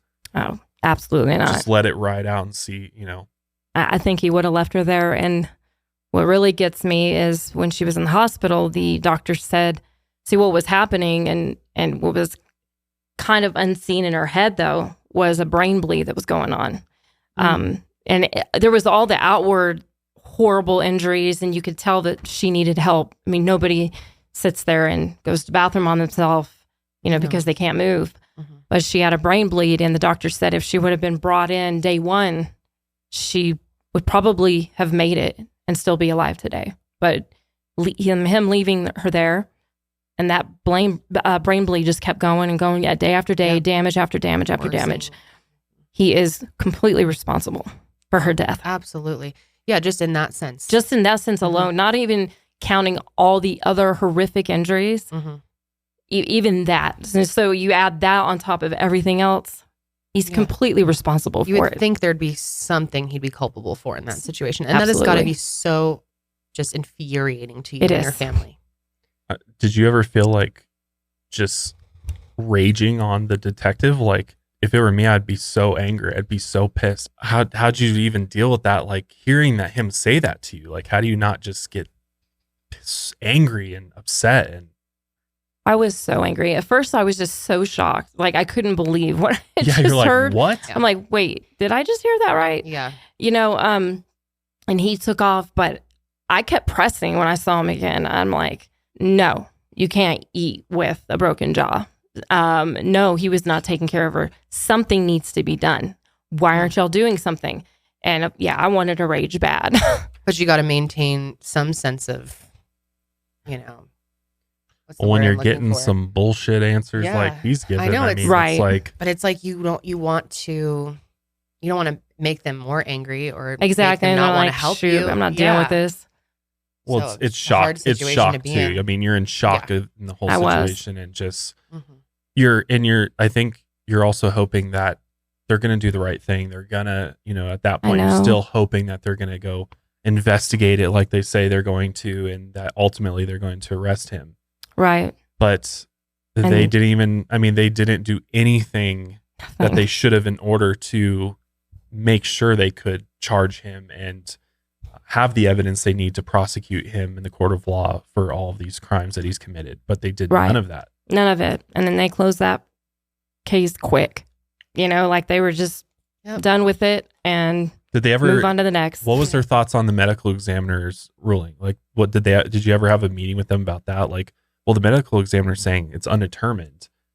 They're not saying that this is natural causes or whatever. I don't even know what sort of explanation from a, death certificate point of view you would put on there for this type of death. Yeah, it wasn't even a complete autopsy that was done. It was kind of half-assed, to be honest, and undetermined. Like, well, we can't tell. Maybe he did, maybe not. We don't know. Undetermined. And there was a lot of stuff missed because all of her medical documentation was given to the PI team, because on the PI team, there is actually a medical doctor who has 30 years experience. He was a surgeon, and he joined, he had retired, but then he joined the PI firm that I hired. And so he went over everything, and he created, and we have our own new medical examination and all that stuff. And there was so much to it that was I'm sure never mentioned on the other one. And there's been kind of a history with that original medical examiner that shows he doesn't do the best job when it comes to Well, it poses autopsies. the question, why? Why did he not do such a thorough job? Right. Why did he... Is it just laziness? Is Rush It this? seemed like laziness, and it wasn't just my sisters. It was like multiple others it was found, and there's no telling how many families are out there like us that are dealing with the results of that medical examiner. Which is just, it's so angering to think that there's just people out there in these positions that don't give a shit. And it's so Yeah. common Just- too. You could tell he didn't give a shit. Like, it's just like, whatever. And meanwhile, like, it's almost like they get desensitized. I don't know what it is. It's like over time they just stop caring, or it's like, why'd you get into this field in the first place if you're not even to do your job thoroughly? Right. Like, your job's very important. There's a reason why there's only like one of you usually Right. in most counties. So why aren't you taking every Such huge case? Like, responsibility. it's a huge responsibility. I mean, so much is determined based off of the medical examiner's report. I mean, And Right. it's really wild that so many of the cases that we have covered on this show, on my channel, it's the same situation. The medical examiner has history, multiple people that this has happened to, and they still have their jobs. Right. It's just shocking. or they're sort of crafting their report to fit the police's narrative. Yeah. And that's the really hard thing, that's is me it's wonder. rather than being this independent examination free of any bias, it's instead has tons of bias, and the police department's ultimately, whoever's in charge there is ultimately making sure that the report comes back to reflect the way the case was investigated and ultimately what they ruled the case was. And it's mind-blowing to me that homicide never even crossed anybody's minds there. Or maybe it did, and they're just like, yeah, whatever. And then that leads to a whole other thing, is like, is there a reason for that? Like, why do they care about Joey? Like, Joey's a bad dude. You don't want this guy in your community. He's going around terrorizing people. Right. He's dangerous. Like, why wouldn't you, as a law enforcement entity, why wouldn't you want to get this guy off the street? Like, you have everything you need to lock him up forever. Right. Why not do it? Yeah. That's the big question, I guess. yeah. That's $1 million question, is why not? Why not just at least bring him in for questioning, ask him some simple questions about the timeline. How did it get this bad? And start, like, it's just so basic. And that's what's so hard about this, is like, why couldn't Detective Braden at least do that? At least bring him in for questioning, give him a polygraph, do the normal things that detectives do, and see if he trips up or he's lying, or like, I mean, come on. It's not rocket science. It's like, it's pretty simple. Just even talk to the guy. And then, but here's the thing, is it was botched from the beginning. They didn't rule the crime scene. They automatically 5 minutes after showing up, like, oh, this is accidental. Yeah. We're just going to roll with that. And That's exactly case what they closed. did. There's another one. Check that one off the list. We'll add it to our win column at the department and move on. And it's such a shame that these departments don't do their jobs. It's and incredibly ultimately frustrating. families pay the price, and the victim ultimately pays the price too. Yep. Because they don't get justice. So there was one point where Michelle was conscious enough to talk to the police themselves for a little bit. However, she was on a ton of pain medication at this time, and she didn't seem to fully know what was going on. Obviously, at this point, she has a brain injury. It's been days upon days, and she told the police that she was in a car accident, which obviously she was not. Who in a knows car if she even said that, though? Is there any Right. record to back that up? No, Where's didn't the record recording? it. Why wouldn't you record that? I'm not aware of any recording. Apparently, it's just text on a paper that we were given, That's a joke. which has always been very suspicious to me. And I then thought they would record that. Yeah, but- you would think. I mean, it's in the 2000s. Why wouldn't they have, even a small county like that should have basic recording equipment? Right. Oh, I'm sure he does. I'm sure It's he just like, does. He probably just picks and chooses when he wants to use it. they also claim that she told them that she was just clumsy and fell down a lot. Obviously, these are not wounds from falling down a lot. No. But it's very common in cases of abuse for women to want to protect the abuser. Absolutely. So it's odd that they didn't even consider that. They just took her word for it. And I think that's very interesting that what she told you guys was completely different, but they consider that hearsay. Yet they have a patient who is, completely out of it on pain medication, and they're going to take her word for that. Right. It's unbelievable. So Melissa was in the ICU for 9 weeks. Yes. Were you out there for that whole time then? Yep. And just, the doctors are trying to do everything they can. They're trying to get the brain bleeds under control. I think that was really the hardest part to her injuries was getting the brain bleeding under control. Right. And just, that affects everything too. That's going to affect the seizures and all the other. Yeah, she started having them very frequently at that point because the brain bleed did a lot of damage. And who knows, while she was laying there before she was found, it was bleeding. So lots and lots of damage was done. Right. And they're trying to, it's filling up with fluids. They're trying to drain the fluids out. They're trying to, they're doing their best to mitigate the damage that's happening. But ultimately it got to a point where the doctors were they said she's essentially, there's no way to come back from this injury. Is that what they said? Okay. Right. They said that she started developing necrosis, which is just when tissue dies. And it was spreading through her brain. So her brain was dying. Definitely, essentially. So Melissa was pronounced brain dead on December 17th, 2008. Mm-hmm. And that is got to be the hardest decision anybody has to make for a family member to essentially just, you have to pull the plug. You have to just come to the point where you realize that there's no way back from this. And I can't even imagine. You don't want her to continue suffering, obviously. Right. And then by then, I think she was brain dead completely. Like the necrosis had spread everywhere. Right. So, yeah. When you guys first came to the hospital, did you have hope that she would pull through? Initially, when we first got there, yes, I did. I had hope. So at what point in those 9 weeks did you start to feel like it just wasn't going to happen? After the last time she was able to say those words to my sister and my mom, she just stopped completely. And then she started having those seizures and and that's why she had to be kind of restrained because she was having them so often. I could just tell, and I would stand by her bed and hold her hand and just try to talk to her and hope she could hear me. And I never got like any kind of squeeze back on my hand or anything like that. So I at that point, I just felt like, maybe I was trying to be positive in my mind. I'm like, maybe she's just in a coma right now. Or, I always hear these things where people sometimes when they're in the coma, they can hear you. But, the doctor's like, Michelle, she's not, necrosis is setting in. So, that day we had to make the decision to take her off life support. I just remember, I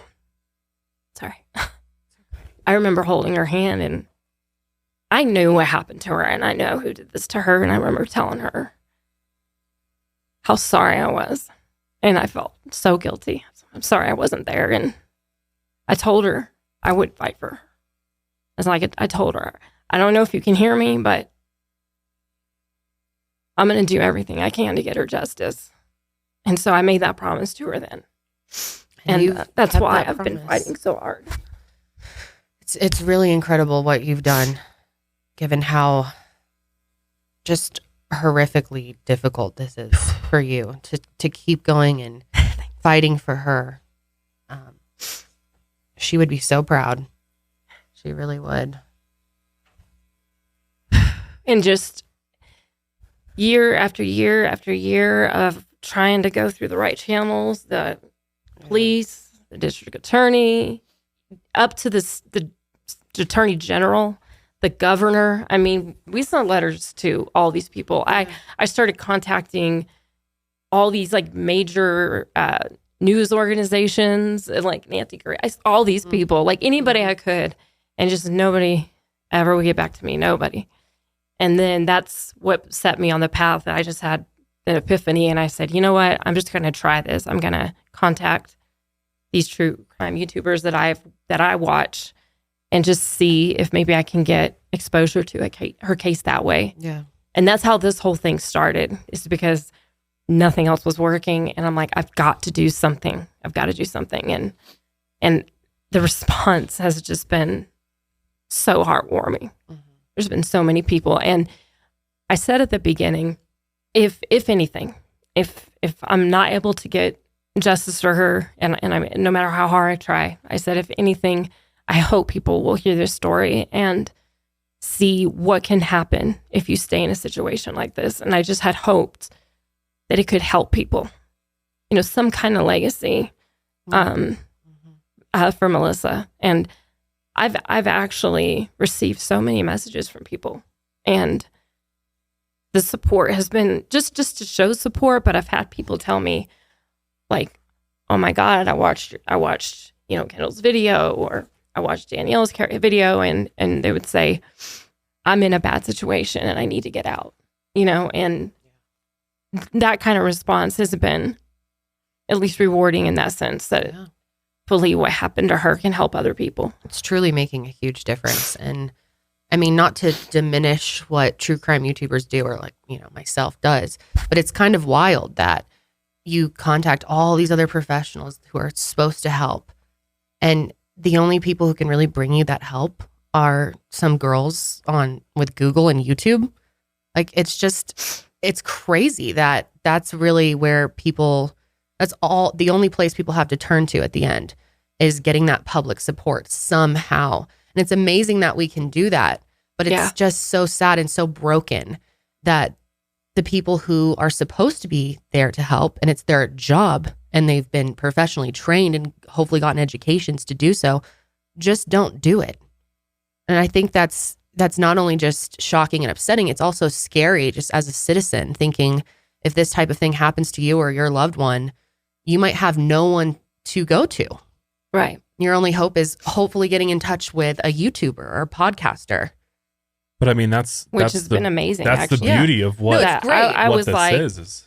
I was like, wow, this. And I learned through this experience. I'm like, these people are the ones who actually care. Right. They're the ones out here trying to do good for people.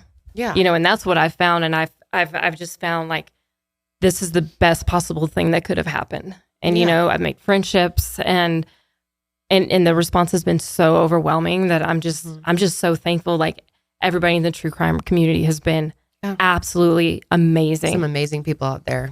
It's truly incredible to see how much can actually be done and how many people will stand up and say something after hearing these stories. And I think it's incredible what we're able to do, and how I had no idea how many people we could reach and really get action in these cases. Yeah. But again, it's really sad to me and scary to me that for some people, that's the only hope, is trying to go to the internet. But the internet should be discounted, because the internet has given us our power back. Right. It really has. And it's great. As I'm not we've saying seen, it's not, but is that, and that we were having this whole discussion before we record this podcast, is like looking at the current state of the criminal justice system and sort of what the priorities are for law enforcement. I believe that many of their priorities are in the wrong place. You look at the war on drugs and just all that, all the crap that's come out of that, all of the people that have been jailed for just the dumbest, possession of marijuana. I mean, it's just absurd. When meanwhile, there's people that are being abused, being killed. There's sex offenders out there. There's child abuse out there that are having to fight this hard just to get in an investigation. Meanwhile, if we went and started looking into what Lenore County Sheriff's Department's been up to and what they're doing, and I guarantee you they're out there busting down doors, arresting drug dealers, which is fine, but it's like, where's our priorities at? There's a dangerous man out there who could potentially have more victims that is walking free right now. Meanwhile, you're more concerned about the guy selling a little bit of weed down the street. It's just or whatever it is. You know what I mean? It's just, your family can't even get calls back. Can't get calls back for something that is so horrific and so violent and scary and should not happen to anybody. And this is what you're there to do, is to protect and serve the citizens that live in your jurisdiction, and you are choosing to ignore them. And in order to get their attention, you have to create this huge ruckus. You have to go seek out people that are willing to create awareness around your case. Yeah, and basically get people to harass them into doing the right thing. That's pretty much what we got to do, is shake them down. Useful. And be like, it works. We've seen it work very quickly in a lot of different cases, but it's so frustrating that is really where we're at. Right. That you can call these people directly and they're not going to do anything. They're going to tell you to stop calling sometimes. Didn't they tell you to stop calling? Yeah, the old captain, he's not there anymore. His name is Oldenburg. Apparently, he's a private investigator now in North Carolina. But oh wow, okay. Watch out for him. I know. So he ended up telling my mom to stop calling him and gave him a number of some other guy because he just didn't want to deal with my mom anymore. And now the guy who took on the case now, his name is Ryan Dawson. He is the chief deputy of the Lenoir County Sheriff's Department. And my private investigator met with him, gave him a massive booklet of all their case findings. And Mr. Dawson said he's personally going to look into this case. Now, I've left him voicemails. He has not responded to me. He did call my mom back one time. And he told my mom, just because the death certificate has been changed to homicide doesn't automatically mean that there's going to be an arrest. He said he needs to reinvestigate, and then re-interview people, and it might take time. But he hasn't responded to her anymore because my mom was, and I would call because we would just like to see, are you actually looking into this? Sure. Your trust in them is zero. I just want a status update, and I personally never got a call back from him. That's that's what frustrated me. And it's okay. It's like, I understand, I'm trying to be patient. I know things take time. But just the courtesy of a call back to let me know, hey, I haven't forgot. Yeah. I am looking into this. Here's what I've done so far would be so helpful right now. Yeah. But yeah, you're right. My trust is zero, and it still is. Right. Especially so when you're not calling me back. Show me progress. Exactly. I just assume say nothing's something. happening. Yeah. So he hasn't called me. He stopped calling my mom. I don't know what's going on with it. Apparently, he said it's reopened.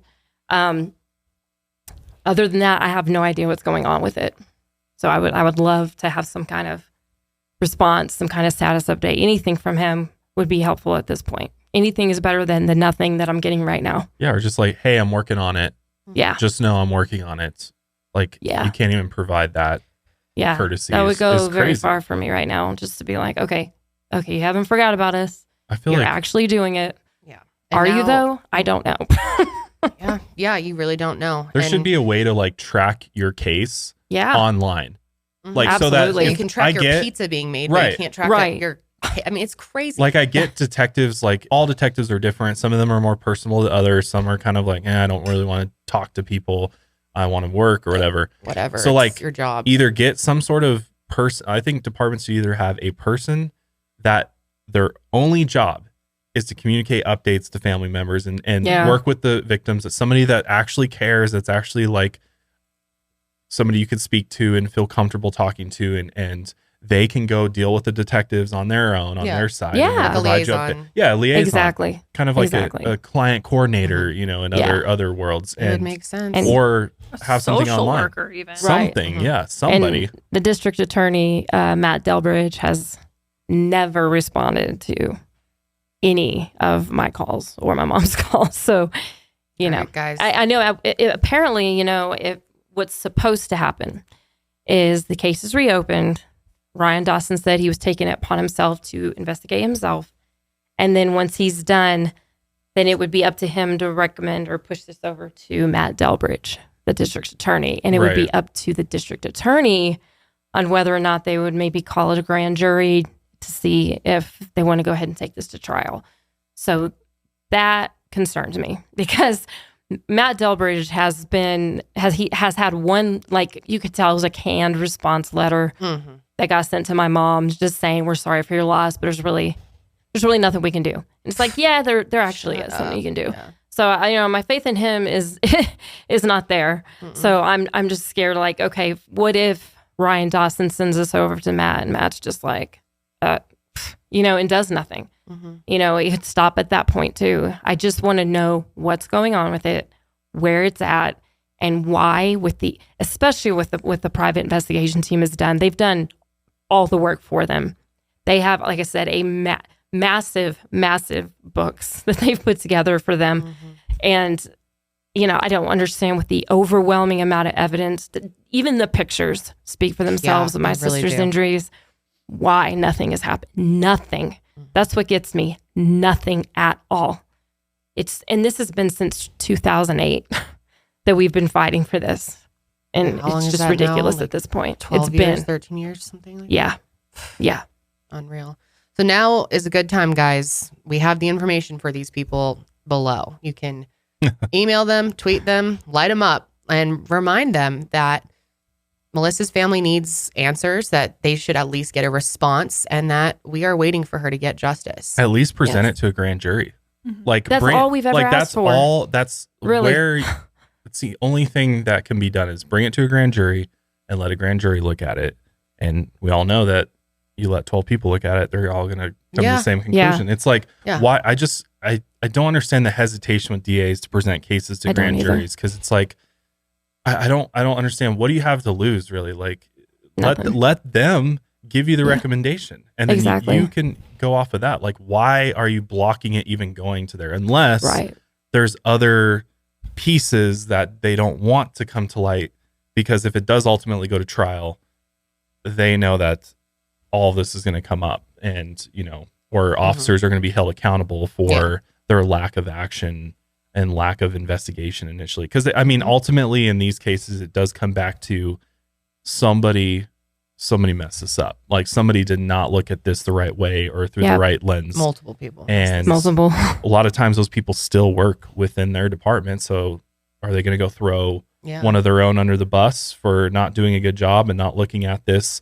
with objective eyes that, maybe fall? Joey, that doesn't really make sense. And if this mistake was busted right open and they saw that Joey just got away with it, imagine what other things people have gotten away with. And that's kind of what we've come to the conclusion, is that oftentimes if they go, they walk back everything for this case, and other victims' families out there see that, then before they know it, they've got some power.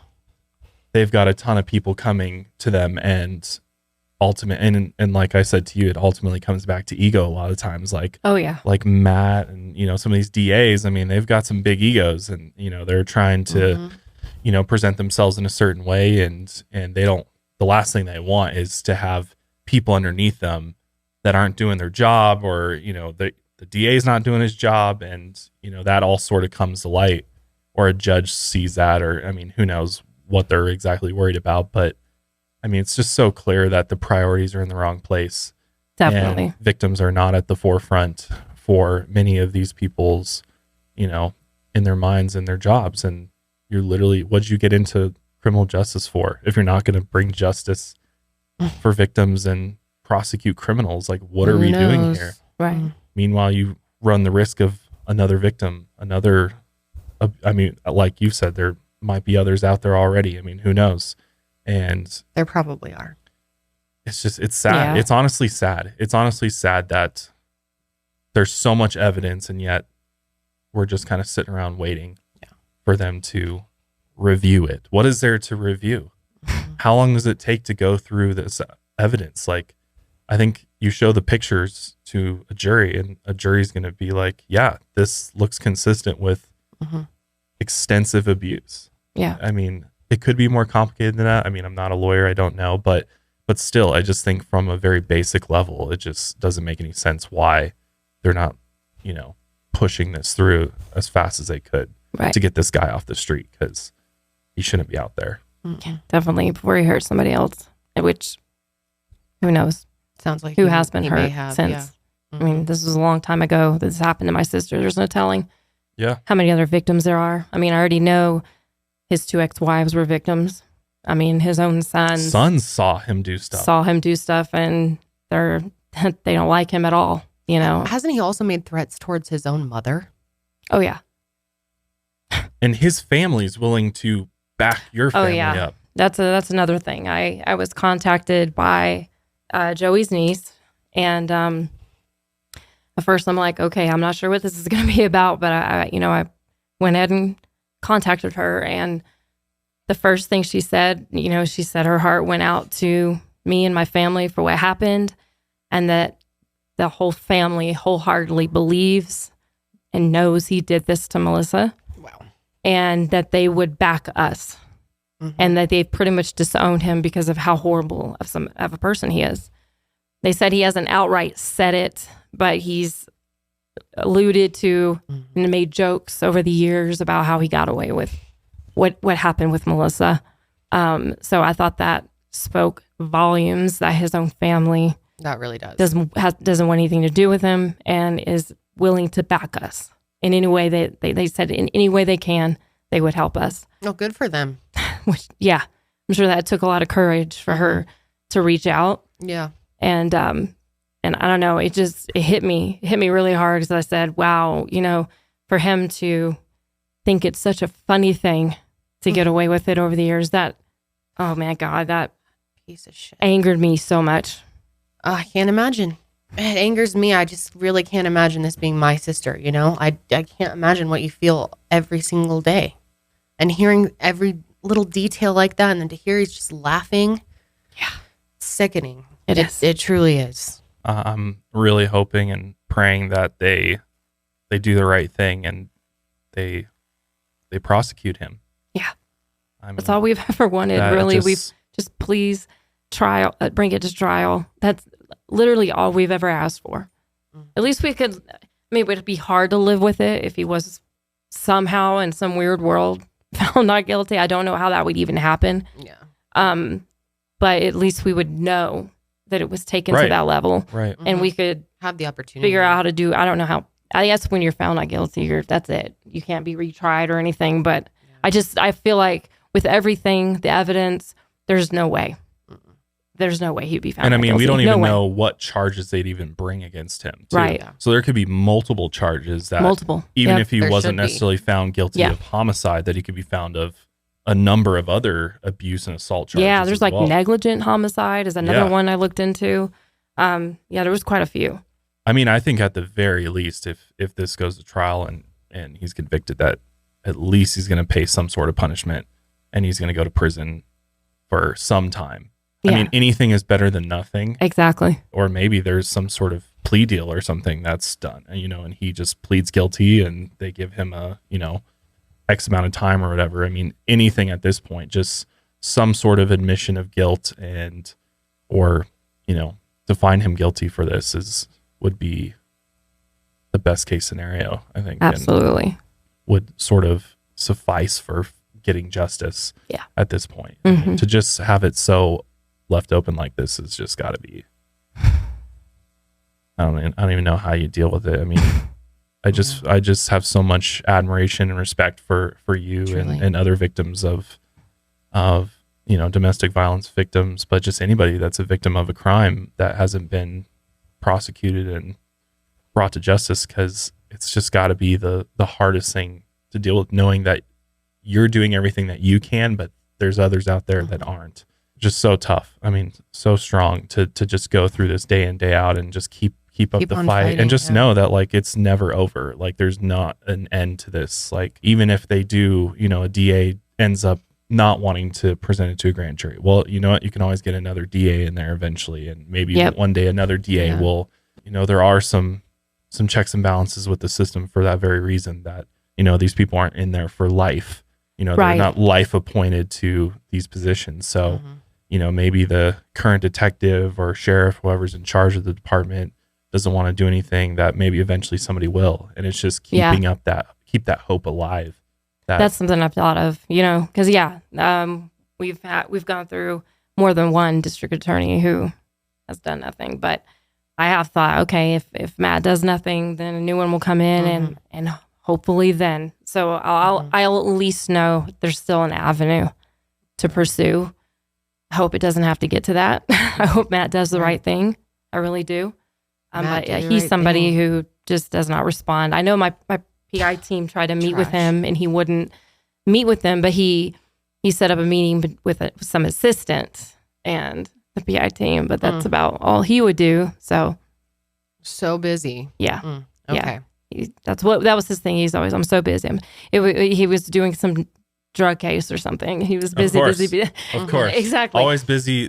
They're on top of the drug cases, man. Oh yeah, he was. They go after those. I mean, they get those pushed right through, which is always so interesting to me that that's such a priority for so many DAs across the country. Is like, we got to prosecute these people drugs, man. It's ruining They're ruining our communities. That was his excuse. So it's so messed up. But I think what you've done is the right thing. Getting awareness is so important. And that's why we love doing this, is because we've realized how important this is to, it's one thing to just talk about cases and tell stories and whatnot, but it's another thing to enact real world change in these cases and help people and use our platforms to help people, because no one else is doing it. So, we take that responsibility. And not only for awareness, but fundraising as well. Fundraising, that was really big with the video that we did. Huge. I mean, the fact that you've got the PI to get this much information, because it's like the longer you wait to get PI involved in these cases, the worse off you are, because that evidence is going to slowly disappear and deteriorate, or witnesses won't want to come forward or forget. And so the faster you can get, if you're not getting help from the police, the faster you can get a PI team to do that legwork for you and put together that case file for you and kind of gather the information is so important, because then it at least gives the, sometimes what we've seen police kind of laugh off PIs, they don't take them seriously all the time. Sometimes they're like, because they get annoyed. Whatever or they just are like, oh, who are you to tell me how to do my job or whatever. They feel personally offended sometimes by PIs. And that's why finding good PIs is so important. Ones that do have previous law enforcement experience where they've worked. Which mine does. So and that's so important, because they'll actually be like, oh, okay, this guy worked for this department. I know that department.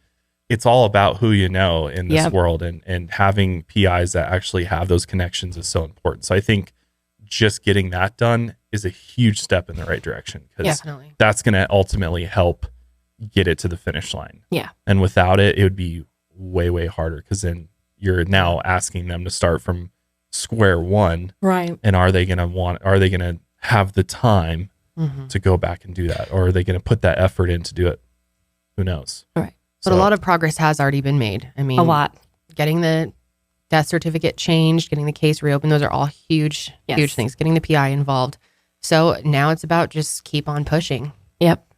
Keep the pressure on. Yeah.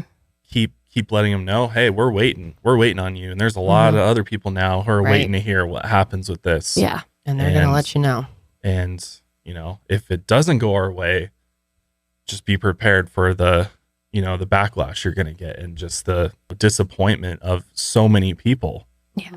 And obviously you and your family. I mean, it's just, I just don't understand how you can do that job and not feel personally responsible for letting these families down, knowing that you've got family members out there that are sitting around waiting for you to just get back to them on an update, or to bring, push this as far as you can. I just don't understand it. And I don't either. It takes, seconds to pick up a phone and dial and be like, I'm real busy right now, but I wanted to just let you know, I am working on it. I've done this and this, some things you can't release publicly, fine. But, the most he could do is just tell us, I'm working on it, I haven't forgot, and just, that's it. Like just a phone call. Yeah. Anything other than nothing that we're getting right now. And that's what's frustrating. Yeah. I mean, hopefully we can apply a little bit of pressure to just sort of keep that keep this case at the forefront of their priorities. Because I'm sure if you were to get a hold of them, like, oh, well, we're so busy, we're working on all these cases, so we'll get around to it when we can. But it's like, we've been waiting, we've been waiting a long time for something to happen in this it's just such a clear, it just seems like such a clear cut case to just push to the finish line. Like, why not just do it? Why not take a really bad individual off of the streets and prevent further crimes and victims? And it just doesn't make sense. So around 90,000 people have already signed the petition. Yeah. That's amazing. Yeah. That's incredible. Let's get that over 100 and beyond. And I'm sure your mom can resend that out to senators, congressmen, and let them know that people are still actively wanting help. But she did send it to them when you hit, I think, how many signatures? Oh, goodness. What was it at? Somewhere. Was it 70? Something Between like that. 50 and 70. But even that, no one, did you get any response, or did they didn't technically decline to help, but they didn't even reply. Right. Okay. Exactly. Which is just another hit, that it's sad when it becomes an expected thing, like I would be completely shocked if they were if I got a response. Right. Yep. Have you guys reached out to the North Carolina State Bureau of Investigation? No, I don't think we've done that one. They might be a good one to reach out to. Send a petition to. Yeah, we've seen in other cases like this that sometimes if because there's kind of a food chain, obviously, with the law enforcement, but so like the State Bureau of Investigation's kind of like, I guess you'd say, like FBI of the state of North Carolina. Okay. And sometimes they will get involved or provide resources sometimes where needed. Yeah, I mean, no guarantees by any means, but I just think like anybody else you can get involved. Like the Attorney General is another good one. Trying to make him aware of the case, and these are all good people to tag on Twitter, because sometimes if stuff's not happening at that local level, like sometimes you got to go up this step higher, and the State Bureau of Investigation is a good place to just at least reach out and be like, hey, here's my situation, here's what's going on, can you provide any assistance, is there anything? And sometimes, I mean, we've seen sometimes they get involved and at least kind of poke a little bit and be like, hey, reach out to them and be like, can we help? Okay. And just sometimes making the local guys aware that there's other bodies aware that are also aware, and kind of that's on their radar now, that sometimes that can help spur them in the right direction a little bit. Okay. Definitely. That's something to look into at least, because absolutely. I mean, why not exhaust all resources? Right. Every single opportunity you can to get this in front of somebody. Yeah. I mean, there's somebody out there who's gonna take it seriously eventually and do the right thing. I mean, I'm by no means like anti law enforcement. I think there's definitely good people out there in law enforcement that do the right thing and are sympathetic with victims' families and want to do the right thing. You just got to find them sometimes, because there's so many ones out there that just don't care, or just at least present themselves in that way, that it's really easy to lose faith and trust in law enforcement. Yeah. And sometimes you just it just takes finding the right person. And hopefully the new guy working on it is sincere in what he's telling you, that he is taking this personally. I hope so. And so let's hold him to it. Definitely. So Michelle, can you tell us ways that people can not only help, but reach out to you, connect with you, and what they can do to make a difference in this case? Yeah.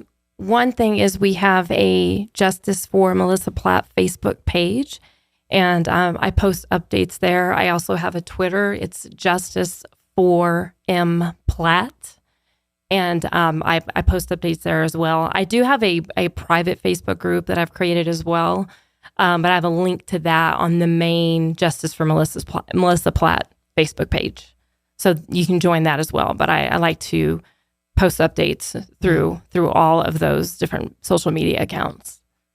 And then, of course, we have the petition that's there. And we've had, I think you said 90,000 at this point. Yeah. So, yeah, it'd be so great to get over 100,000 and beyond. I'll definitely send that to the, North Carolina FBI. Yeah. We'll definitely get that done as well.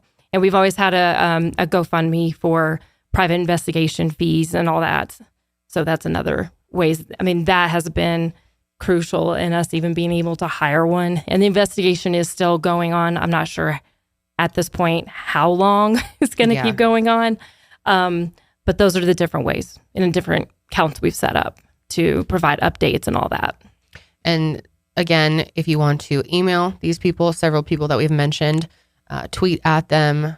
I don't know if we'll be able to have a phone number, but we'll kind of see. We'll put information in the description box for you guys to, take action on that and start bothering these people. Yeah, any calls to, the district attorney, Matt Delbridge, or the chief deputy of Lenore County, Ryan Dawson, any calls to them would be, thank you so much if you're able to do that. It would mean a lot. Yeah, and as much as we all want to call them and, give them a piece of our mind, like what's helpful, what's helpful is politely, it goes a long way, like, even though they're not necessarily giving us that same respect, but if you give them some respect and say, I politely ask that you look into the case of Melissa Platt. Trying to remain professional, be respectful, and polite. Exactly. That way they're not just like delete. Right. Not just like shouting at them or obscenities, nothing like that. Nothing like that would be helpful to us at all. Just, are you looking into this? Just polite. That would be so helpful. And just showing support for Michelle and your family. And just, we're here to support her in the fight for justice for Melissa. I mean, that's all you need to say. You don't need to, go into a whole other thing or, personal thoughts. That is a good point. And just, if you keep it professional in that world, it will go a lot farther than just, like you said, just random things. Or if you end up sending out a tweet or an email, we'll have some type of example drafted that you can kind of go off of. Yeah. It does nobody any good if you just get blocked or put in a spam folder and stuff. You want to be taken serious. Which I get it. I mean, I normally get angry and I start tweeting mean things, but it doesn't always work. Yeah. So yeah, that's a good point, Josh. Thanks for saying that. Yes, definitely. Well, thank you so much for coming all the way out. You have a flight tonight, right? I do. Was it your back to first Texas? time coming to Colorado? Yes, first time. Big airport. It is a very big airport. It took me a minute to figure out how to even get out to like the Uber Lyft area where they pick up. But no, not too bad. I mean, Houston Intercontinental is pretty crazy too. So kind of used to that. It's a pretty big airport too. Yeah, that is. It is. Did you see any of the like DIA conspiracy posters that they have out there? I did not. I wanted to look, from all the things I've seen. I wanted to see the crazy horse statue. Yeah. But I didn't get a chance to. You should see it on the way coming in. It's like outside of the airport. When you take your Uber in, it'll be on probably your left. on your left side. Yeah, leaving it, you don't 2 or really 3 see minutes it, from but the coming into it, you'll see. Nice. You'll see them. Yeah. Okay, I'm gonna have to snap a pic. Yeah, they had actual ads. Like they did a whole ad campaign about the conspiracies and kind of like worked it into the whole that thing. they might be harboring aliens and UFOs kind of trolling are they people. in their embracing underground the whole tunnels. thing? Oh yeah. Oh, that's kind of funny. trolling people back. Yeah. I see. That's great. Well, again, thank you so much for being here. Yes. You are Thank you. such an inspiring person. Oh my Truly, goodness. what you Thank have done is just unbelievable. It's really remarkable, the progress that you've been able to get. I mean, just even getting in touch with all of these people who have helped you and gotten your story out there. And I don't know if I'd have the strength to keep going the way that you have. So just huge props to you and your whole family. Thank you. Absolutely. Appreciate that. And doing this really motivates us. Like, this really gives us that fire to like really keep doing what we do, and helps us, because sometimes we feel like we're talking into just the abyss sometimes, or into the internet. Yeah, we're just like, like sometimes we feel like down. We have our days too where we're like, are we making a difference? Are we doing anything? Or just feeling like our system's so messed up, it's frustrating. So it's nice to see some progress actually being made. Yeah. Yes. And it helps us like keep going and help more people. And so, we love doing this, and you're welcome back anytime. Well, thank you. Yes. And y'all help so many people, and y'all are inspiration to me too. So thank you for having me on. I really appreciate it. It's our pleasure. Yeah, our pleasure. It really was. But yes, make sure everybody go check out the description, the show notes for all the information on Melissa and all the ways that you can help in the fight for justice. But we will wrap up today's episode there, and we will see you all next time.